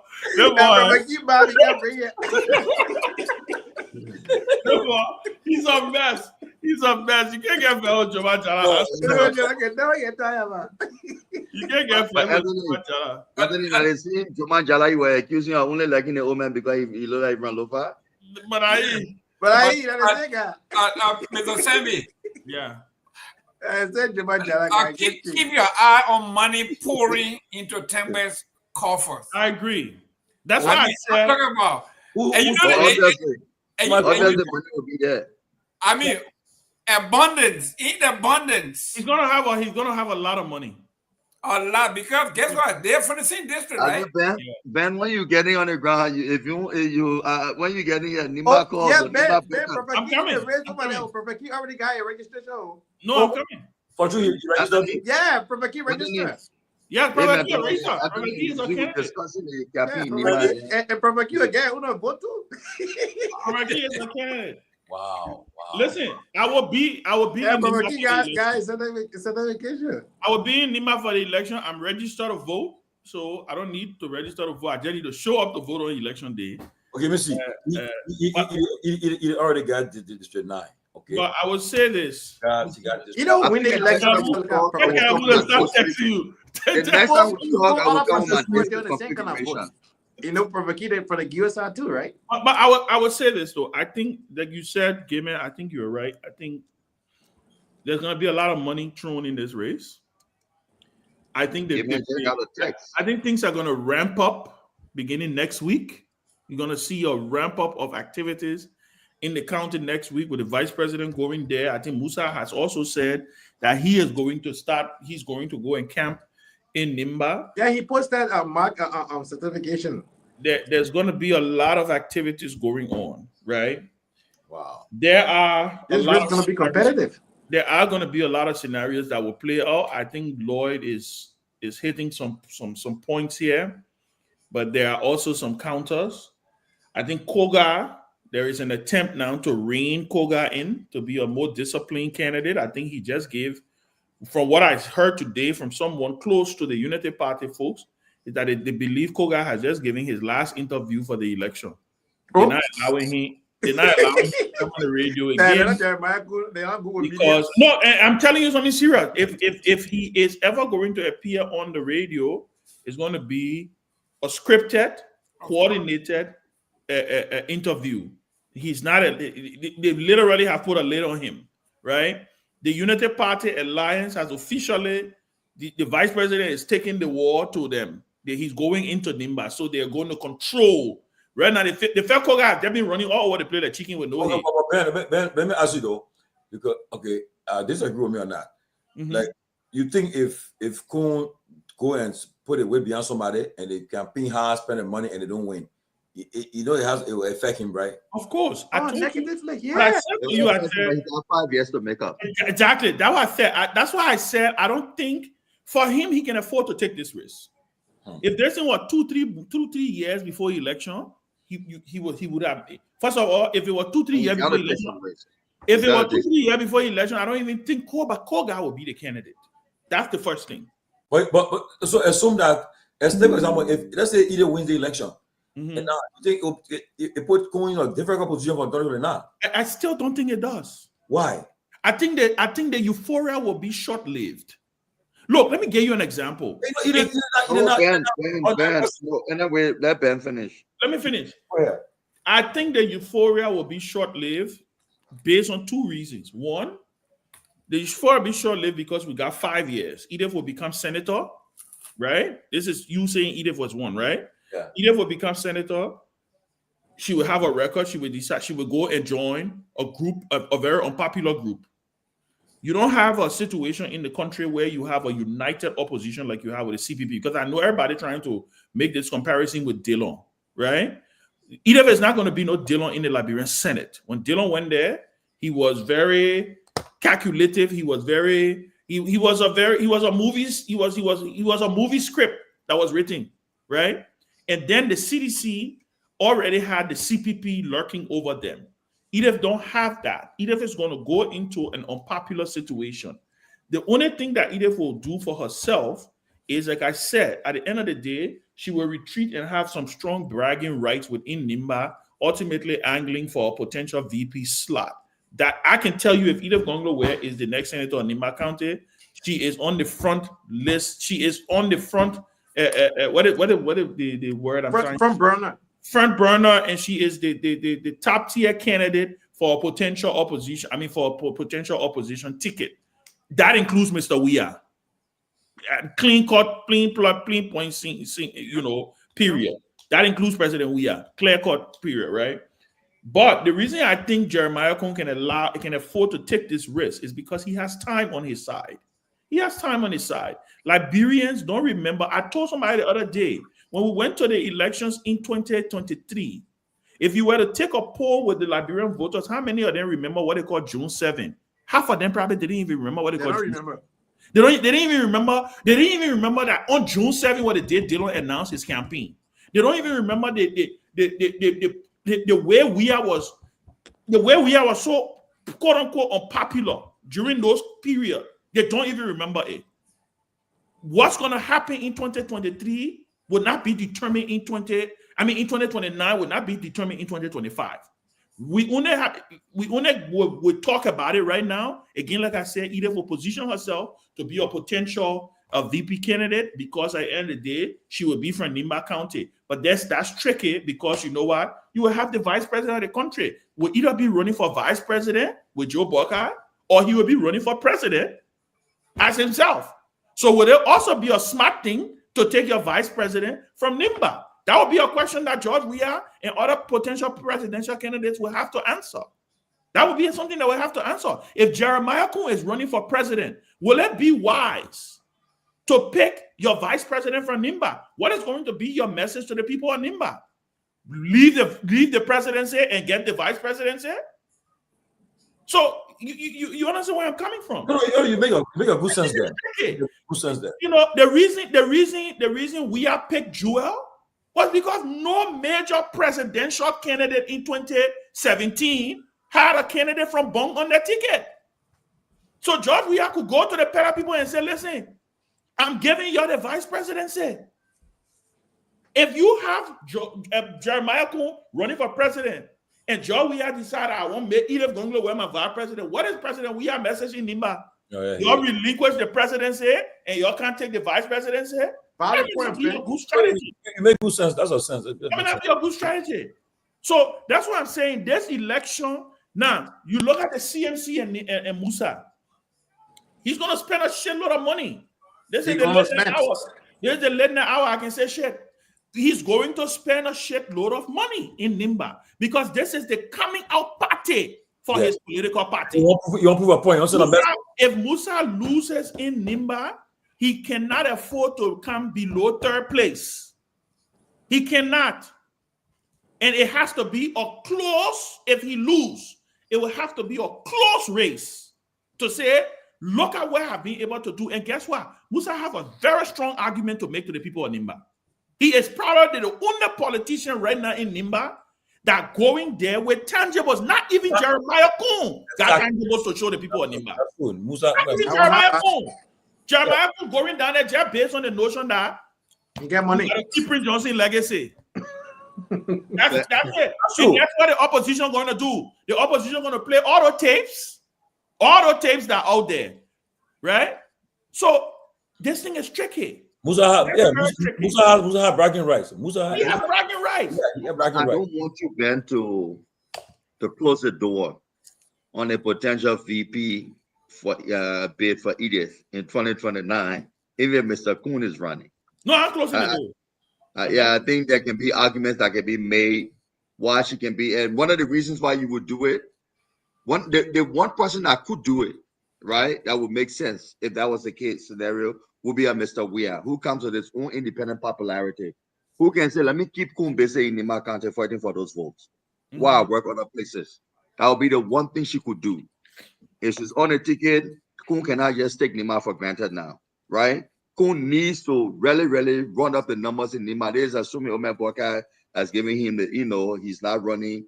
And now, so because Kuhn will not do as well in Maserati, he's not a, he's not a master now. He got 4 years. And we can have money, my man. I won't go support either. So that could be, you see, there are different reasons why VPs come on a ticket.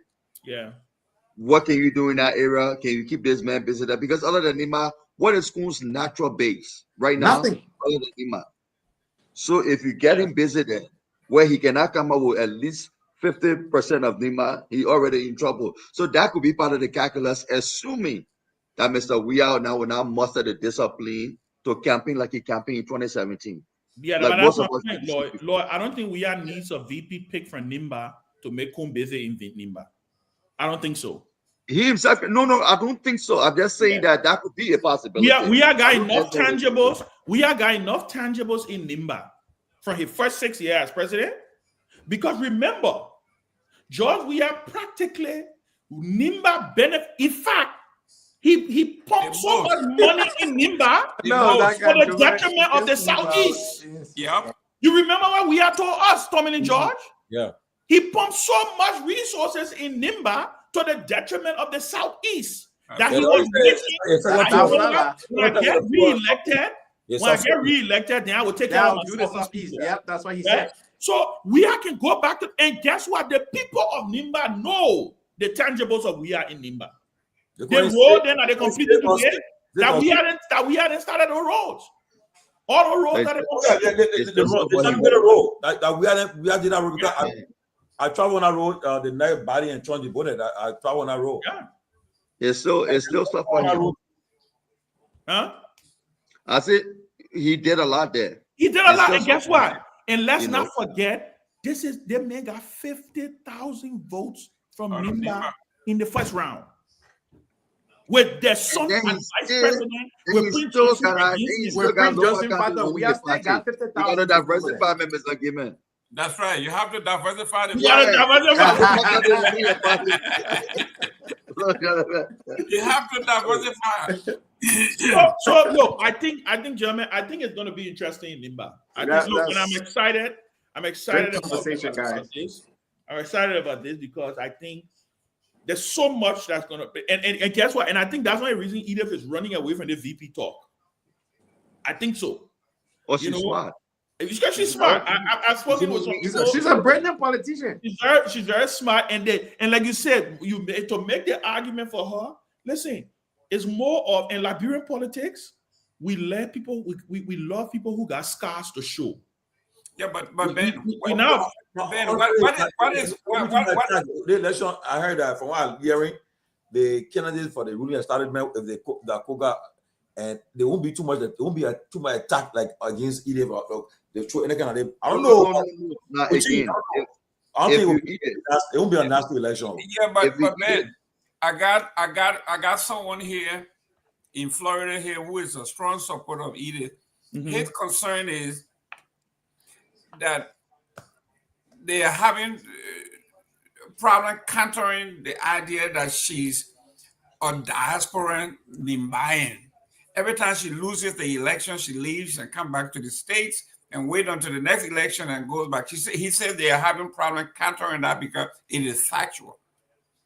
How do you deal with that, Mr. Scott? Yeah, Lord, go ahead. So was it on the air? Law is a strategist. They'll lose our Listen, the man is a consultant. Don't give free advice. So we can say, we can make the argument, okay, that when she was not even on the ballot in 2023, she was there, right? Yep. In 2020, she was there. She lost an election, but she's also an international person. So she goes around, she tries to raise things for the county, tries to keep the county, name alive. And she was preparing for 2023. Remember, her brother was a candidate in 2023. So she was working, traveling the globe, trying to fundraise for him because she's been a candidate. That's how campaigns are won. And after 2023, she's been in the country back and forth, right? And then the death happened. In fact, she was focusing on philanthropic work in the county when people summoned her. But Lord, are you saying that you're consulting for Eden? No. I'm just saying. You asked me the question, so don't worry, I'm just messing with you. Can I go and listen tonight? But I tap into Lord right now. I'm just telling you what her supporters are saying, because Ben, if your supporter says this, that means it's having some traction. Listen, two things are happening. They're right to admit it, but in a short they are right to admit it, but I don't think it may be a little dent. I don't think it can cost her the election. Look, I think a couple of things gotta happen. They address it the way Lord. Yeah, they need to address it and find a good message. Ask him and say, why you not supporting either? Somebody asked me. Who, me? Yeah, is it because I haven't made up my mind. Because they should expect you to be supporting her. A lot of people expect me to be doing a lot of things. No, but Ben. Yeah, but Ben will go. Musa killing it because Ben. No, listen. You see, let me state for the record. Maybe y'all need to hear me, and let me go on the record. Okay. First of all, I'm not a member of the CMC. First thing first. So nobody should support the CMC. Nobody should assume that I am a member of the CMC because Musa is a friend. He's a political ally.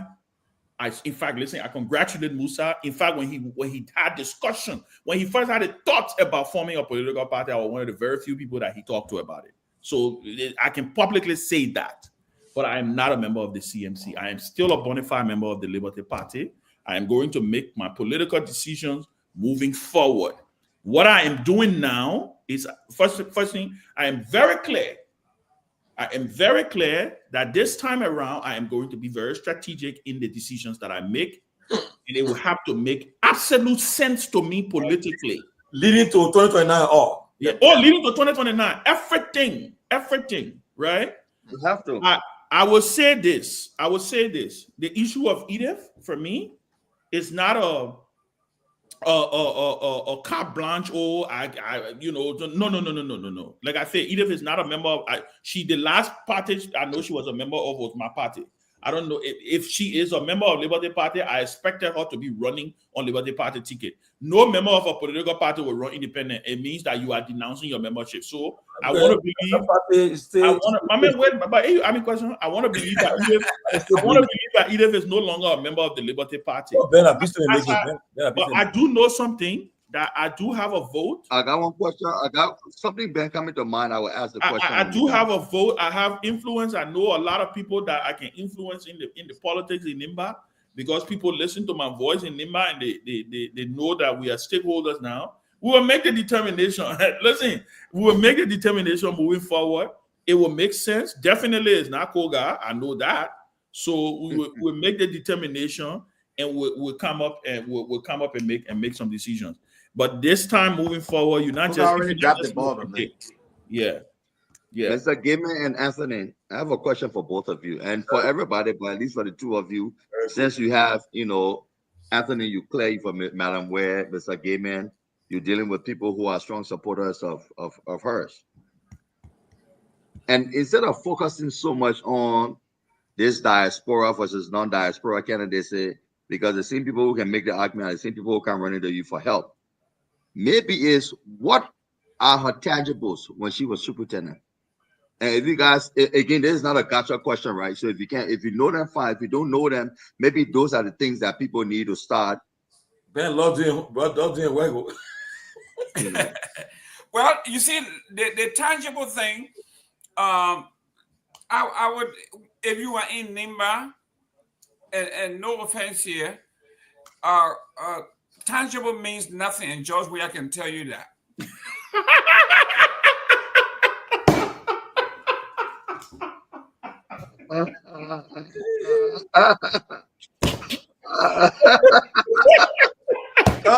Bet that one way out. You see the toilet up for me? Wait. It meant with big. Thank you, God. It's like it's not you just now. Listen, you got tired one way, then you want me to talk about Nima now? No, I want you to repeat it. I said, I want to say a question. I wasn't telling you what keeping there until you started talking. Yeah, you see, probably not put me in trouble. I'm just telling you, when you are in Nima, you can't talk about tangible. It doesn't. You know, when you talk about congruency, it doesn't, because George, I will tell you, a tangible have value, have any redeeming value or any valuable asset that you can say tangible. Then Nima will have been 100%, maybe 80% for CDC. So for Nima, I can tell you categorically, based on our own experience, tangible means very little. You know, I didn't think about it that way as you're saying it, and without admitting that I accept it while appreciating it. And in fact, that Koga is the front runner in this race. I think it speaks to what you're saying. It speaks to what he's saying. Exactly. Yeah, it speaks to what you're saying. Anthony, you got anything else? Are you a candidate or you one of the Here's what I have to say, right? I don't know much about her tangible as it relates to, you know, when she was superintendent. Here's the reason why I'm supporting this lady. In the 2020 election, however, you endorse for Cummings, right? You endorse her for ANC? I endorse her, you know, because I think she's the best candidate for the ANC. And last time, I want to show Anthony refused to, when I asked him whether Tao to be chairman of the party, he said you were against it. So I asked you tonight, you want to be chairman of the party? All the question there. Hey, man, let me speak to one thing first of all. Oh, but Anthony, you scared of that? I said, let's speak to one thing. So here's the thing, right? The reason why I picked Madam Gonglo over any other candidate in Nimakande, her last performance in 2020 in the senatorial race allowed me to think that this lady stands a better chance than any other candidate in the race at this moment. The fact that Nimakande has, let's say, 9 district plus 2, 11 elected officials. Because she can win. Huh? I can mean how much you small now. You only let a woman because she knows that she can win. No, it's not that. But the fact that she put up, and Nimakande has 11 elected positions. None of those. The ANC people, you find money and put in a woman campaign. Exactly. But I've been speaking behind closed door about this particular thing. 2 months ago, I brought up the whole thing behind closed door. Listen, Anthony, not to call you up, I want you to follow up on this. I think this is an opportunity for ANC, to be quite honest. I think if ANC wants to reinsert herself into the conversation, right? I think they should go full blast. But when I spoke earlier, I said it. I said we need to endorse Ide Gonglo, not just endorsing her, but we need to be on the campaign trail. Tomorrow put in your chat. This is a win-win circumstance for us. If she wins, perfect. If she also doesn't win, people see that yes, indeed, we picked the right candidate. We supported this candidate. She did not win. But guess what? If we put our support behind her and do it holistically, she can win, because look, the woman already have an established fact that she had ran for the Senate seat before and she fell short of 5,000 votes. That's why you need to retire your chairman. So here's the thing. We need. Question now: will you support chairmanship? I can't make a comment on that right now because of the role I play. Progressive new bold leadership for the ANC. But I play a role right now. I can't make a comment on that. Why? What kind of politician you got here? Anthony. So your argument is that either will win on executive experience. And if that's the argument, then how do you counter the idea that not just on the executive experience? She's gonna win because one, She been very consistent with her message. She also sends a hope of Nima Kante having a female to represent that huge county. She's competent. She also a very down-to-earth person. Young women looking up to that woman as well. Nima Kante is not an easy place to run an election or to win an election. It's not an easy county. I mean, the competition in that county is not an easy task, right? But the fact that she was able to compete against, a candidate, the Jeremiah Kuhn, backed by Prince Johnson, and she fell short of 5,000 votes. That in itself should tell anybody that this lady is ready to go. Right now, Nima Kante have 11 elected officials, none of whom is a female. That is not fair to the county. So how you deal with it? How you deal with enforcement? I just want to be clear, Mr. Gaiman. Sorry, I just want to be clear. For me, I'm doing this purposefully so that all the candidates can know that it's serious. If the argument is that experience tangibles or deliverables in Nima is irrelevant, and she's running on her executive experience, how then do you counter the argument, or do you push the argument against Koga that he hasn't done anything for 3 terms? Well, Koga argument here would not. So even though the reason why George Weah did not get rewarded for his tangible, it was all because of their tradition. Prince Johnson was seen as this godfather of Nima Kante, and this warrior and this savior, this hero, supporting a candidate and promoting their own son to become a vice president of the nation also play a factor. So it's not that they didn't see the tangible that George Weah put in Nima Kante. They saw first their son, they saw second supporting their hero, which is Prince Johnson, and third, focusing on what Prince Johnson won for the county. That's why George Weah tangible got swept under the rug. If that was not the circumstances with Prince Johnson factor, George Weah would have gotten more votes compared to the 50,000 votes that he got in the first round. Listen, I think, and the beginning of the show, I talked about CDC has a loafer problem. And the premise was based on tribal lineages, loyalty to one's tribe. Those things you just talked about, you say they did that because of those same reasons I named earlier that you maybe argued. They voted for Prince Johnson because of a tribal lineage. The tribal lineage is still there. In fact, Koga said it. He is channeling. He's taking his spirit. He jumped over the man's dead body. He's taking it. He has transformed it. He's channeling this man. So he is, when we're talking about the pit of the political barrel, this is where this man is now digging. When he's talking about, not only was he speaking his language, but the parables that he was using were strictly indicative of tribalism and misogyny. I mean, you name it. So those elements are still present. What made you think, okay, that if the Unity Party, because we all know what they're trying to do, to split the vote in the minor belt. So they will do all they can to put 2 or 3 candidates from the minor belt, put a lot of resources in it to diminish her number while they do as much as they can to elevate their numbers. That is a numbers game, and like you said, it's a simple majority. So Koga, anybody who underestimate the power of Koga, the power, the resources, and the strategy behind, when you talk about cultural identity, where the role of a woman is defined more so in the central and northeast as opposed to the southeast.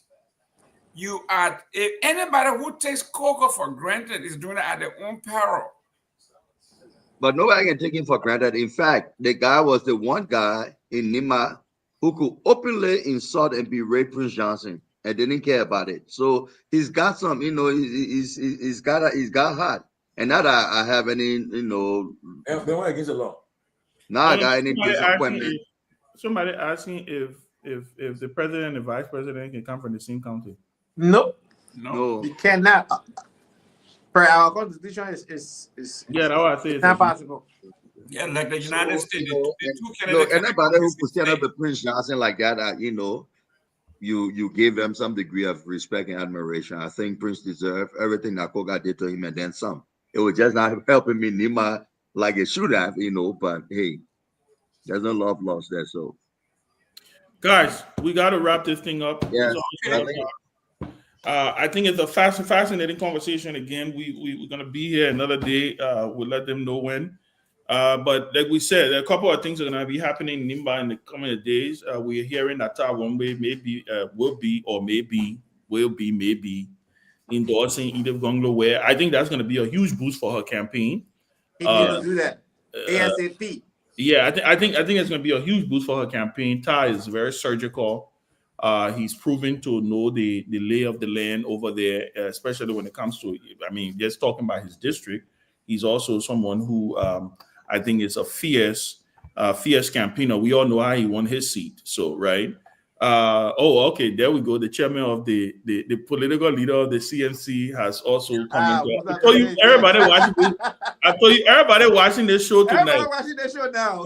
But I will tell you, like I said before, funny thing, he just commented. I was getting ready to give my analysis on the CMC. The CMC for me, I tell people this, right? Couple of things. Underestimate Musa, underestimate him at your peril. He's not a political strategist that you take for granted. He knows he's kind of like he knows how to make something out of nothing, right? Yep. And the reason Mark Blewen, that's the other thing. Mark Blewen is a grassrooter in Nimba politics. He's young. Okay. He has the young people. And in the end, this is going to be a Go TV, right? Or get out the vote.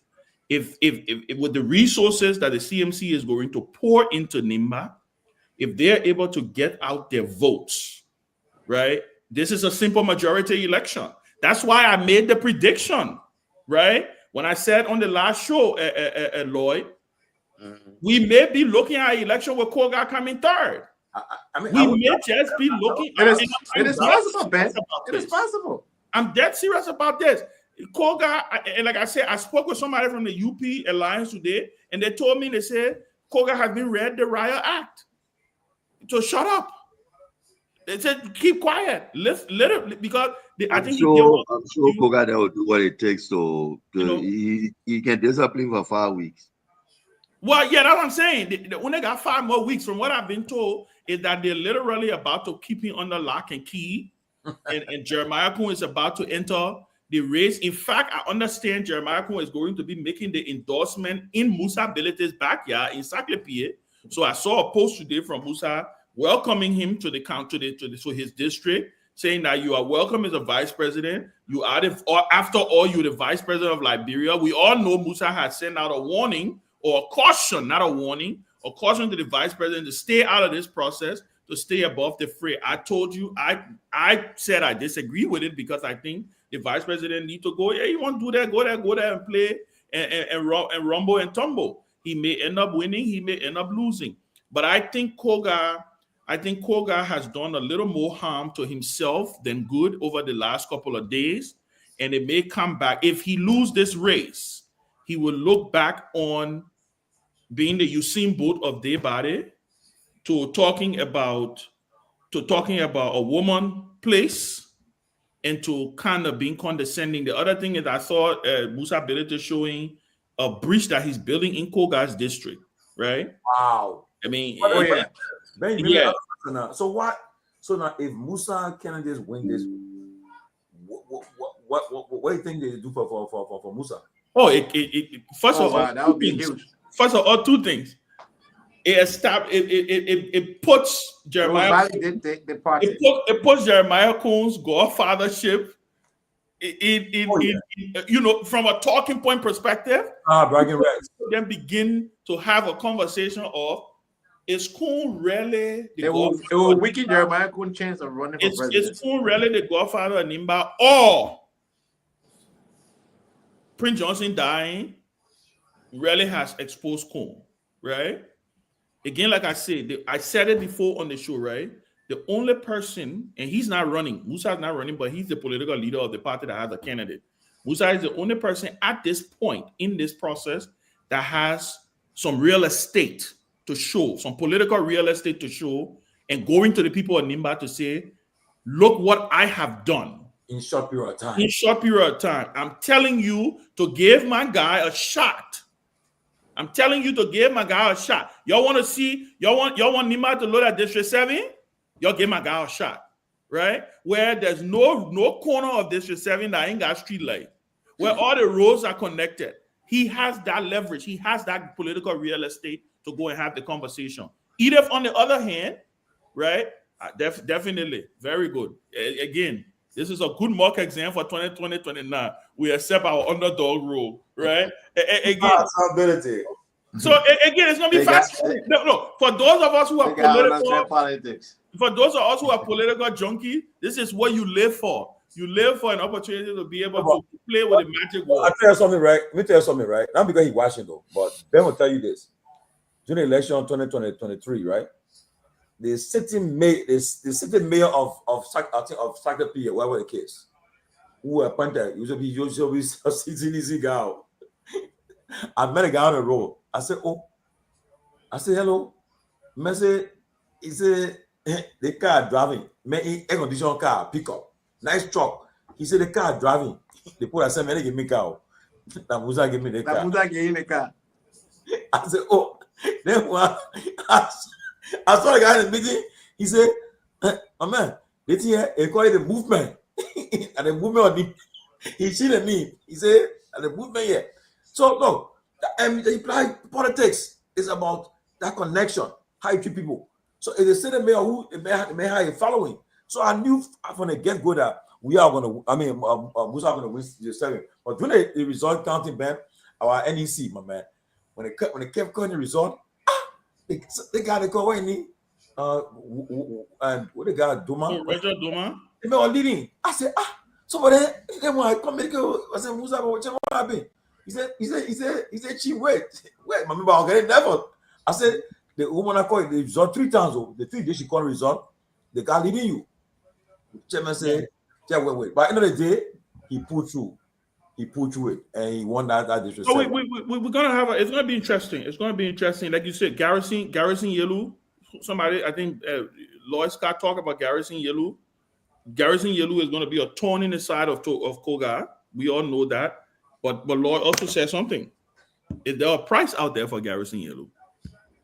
Every man has a price. They better get him out, man. Every man has a price. Martinebe Tingba was saying the rate. Look, let me tell you something, right?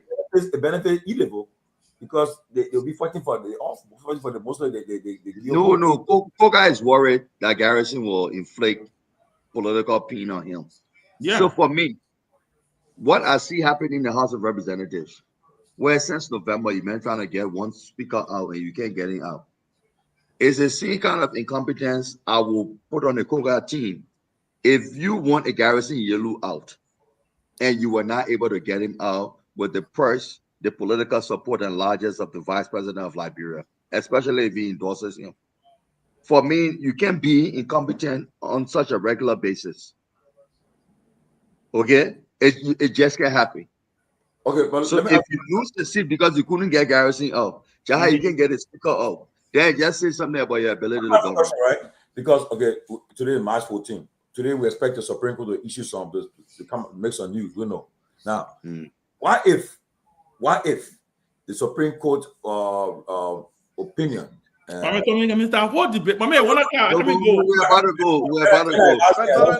And last event, why is Supreme Court opinion I already kind of working. I'm majority black and it favors the minority black, and things happen in a minority black. You think it will affect the Nima election? I believe it would, but yes, what I would do if I were Jeremiah Kuhn, right? I would stand before the press along with Koga in Monrovia, and it'll be played in Nima. We are a party of law and order. We promise to follow the Constitution. Oh, make me impossible. The court has rules. And so we encourage all Liberians to observe it. And the reason why he won't cook out there, because he's a part of the majority black saying that, look, this is what we wanted, but the court has rules to follow the law. A rebel leader of the majority black. Yeah, But yeah. So what you do is you take the issue away, right? Because remember, one of your major opponents who's still in the gear belt with you, who might hurt you, is Garrison Yelu. He was the lawyer for y'all. So you take that issue away, again, contrition, and you move ahead. Anytime people can say, look, my people, any code rule we accept it, that's all we're waiting for. And that lawyer, the justice minister said before that we're right. That's what we follow. Well, I'll tell you what, I know we're about to leave, and I'd like to reflect on history. I think it was 1787 in Philadelphia when the United States, the Congressional Convention, that's the Constitutional Convention, met. The reason for the meeting was to put together a solid government that would counter the weak central government that was happening in the United States. I see something very similar with Musa Bility, where he says he is calling the nation to assemble to address the weak central government in Monrovia. He has no forming government documentation. That congressional department is going to do that. That is the will of the people. This is strange and this is new. Wow. So anyone who takes the CMC for granted, they are doing it at their own peril. I'm talking from history. Man, who has any best on the they hit on CDC tonight, right? And now you see him to CMC. I've always said it. I'm a student of history. But the man that he did announce here when Musa was here that he was looking to give. I said I was impressed, and I think this party deserved everybody's look, and I'm saying it again. He said it. I'm telling you, when I'm a sociologist. I like to look at the historical context of everything. When you look at the derivation of where these people are coming from, and the notion, the idea that they are headed to something nice here. So, guys, like I'm saying, you know, if you are a student of history, and you take our historical failure into context, and you look at what George Washington and these guys did in Philadelphia when they say our sole purpose for congregating is to address the weak central government in Monrovia. Excuse me, not Monrovia, in New York. Something similar is happening here. So I'm just saying this because, hey, as a whisper, the Barack Obama said. I think you gotta give it up to the young man. I mean, whatever he's doing, and this Blaine man, I've never met him before. I don't know. Well, listen, and by the way, Blaine was on this show. He was very impressive. He blew people out of the socks. Man, I was shocked. We're waiting a year when Edith is coming on, right? We're waiting for Edith. When are you bringing Edith on? I'm sure by the way they come and open the election now. Ain't everybody registered now? Registration on now, right? Well, it should be. I think it should be done. It's over yet. It's not over yet? It's over. It's over? Okay, so then they all registered now, right? You know, Mr. Gaiman, on a different day, at a different time, Musa is a brother and a friend of mine. Well, on a different day, at a different time, I will address that 1787 comparison analogy and do it justice, but it will be more personal and to see whether or not it's apt or not. Musa, Lord is in Monrovia. That's a simple. I would be glad to be on that. That's a simple message to you. Lloyd is in Monrovia. Yes. You heard what he just said just now. So So you know, because I like that. Lloyd is just simply telling you that he's in Monrovia, and you need to compare. No, Mr. Gaiman, though. No. Musa, contact the man. So, gentlemen, y'all have a good night, man. I gotta go. Great conversation, guys. We look forward to having another fascinating conversation. We'll try to make this a little more. We'll try to look a little more constant. A lot of people do listen to this. I'm telling you, a lot of people are reaching out. High level. When Tomini was going after, I got a text message He saw Tommy say, "See how he kept quiet." Tamale, you owe me a call though. Hey, see how he kept quiet.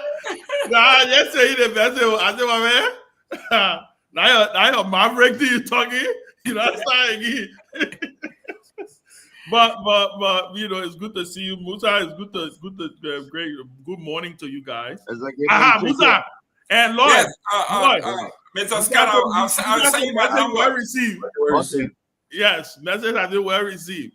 But listen, guys, fascinating conversation. We're gonna keep doing this. I think we're gonna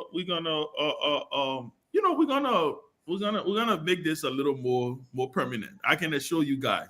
I'm thinking about more strategies on how we can make it more interactive, right?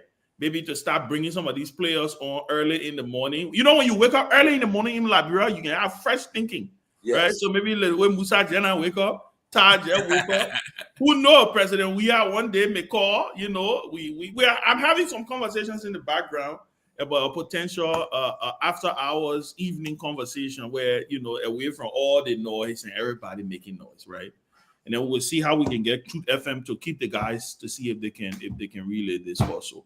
But I think it's always fascinating to have you guys, Lloyd, your expertise. You know, we never underestimate you.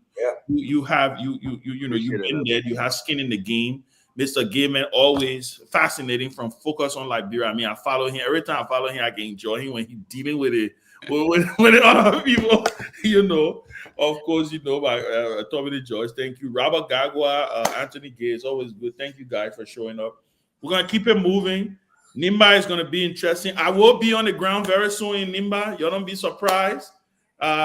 Listen, if y'all see me riding CMC 1, y'all please don't say that I joined CMC. You got my...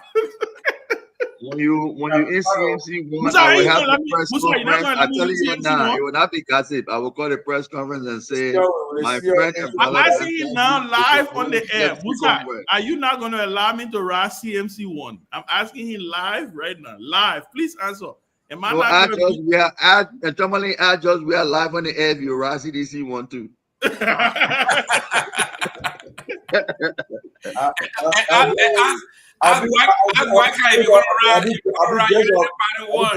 Honorable Musa. So, my man, listen, and when you go Sackley, my man, Lord, Lord, when you leaving? You there for the election? Yeah, I'm supposed to be in Nima. Well, we gotta go Nima together, man. We gotta go Nima together.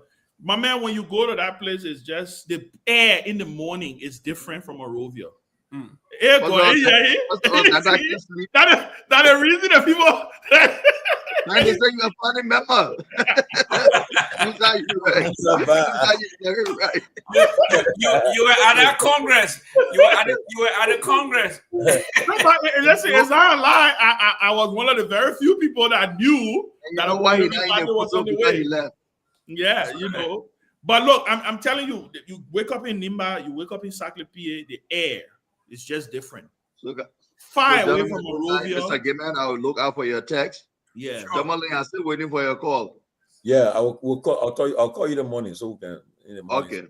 Okay, guys. Man, don't try to put a man to Edith can't remember.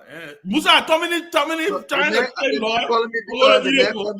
That your mother needs to be line. I see y'all, man. Okay. Thank you to all the viewers, to everybody who follow. Thank you for staying up.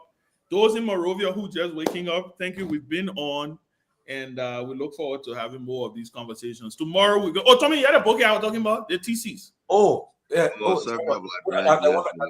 This is President Doe's TCs. Yeah. But Ben, where you bought it from?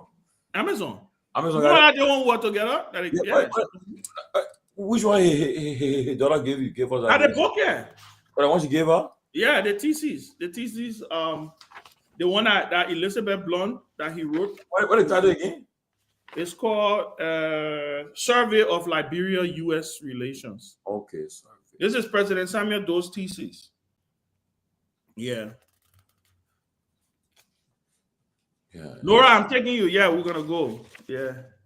Who, Nora? Yeah, she said I'm gonna carry her. But this is a fascinating read. I love this picture of President Doe. Nora, you see me? You told me I said you don't go with Ben. Nora, wrong with you. I love this picture. Look at it. I'm taking it. I love this. Yeah. Y'all pick this up. Y'all pick this up. This is a fascinating. Where he took that picture? That in the mansion. In the president. I think this is in the Yeah, president. Closer, me take a picture. It's the survey of Liberian-U.S. relations. Okay. President Doe's thesis. First, his thesis at the University of Liberia. This is the graduation picture right here. Oh, when he graduated. Yes. He won't get. He was summa cum laude. He won't get from Gambia. Summa cum laude political science. President.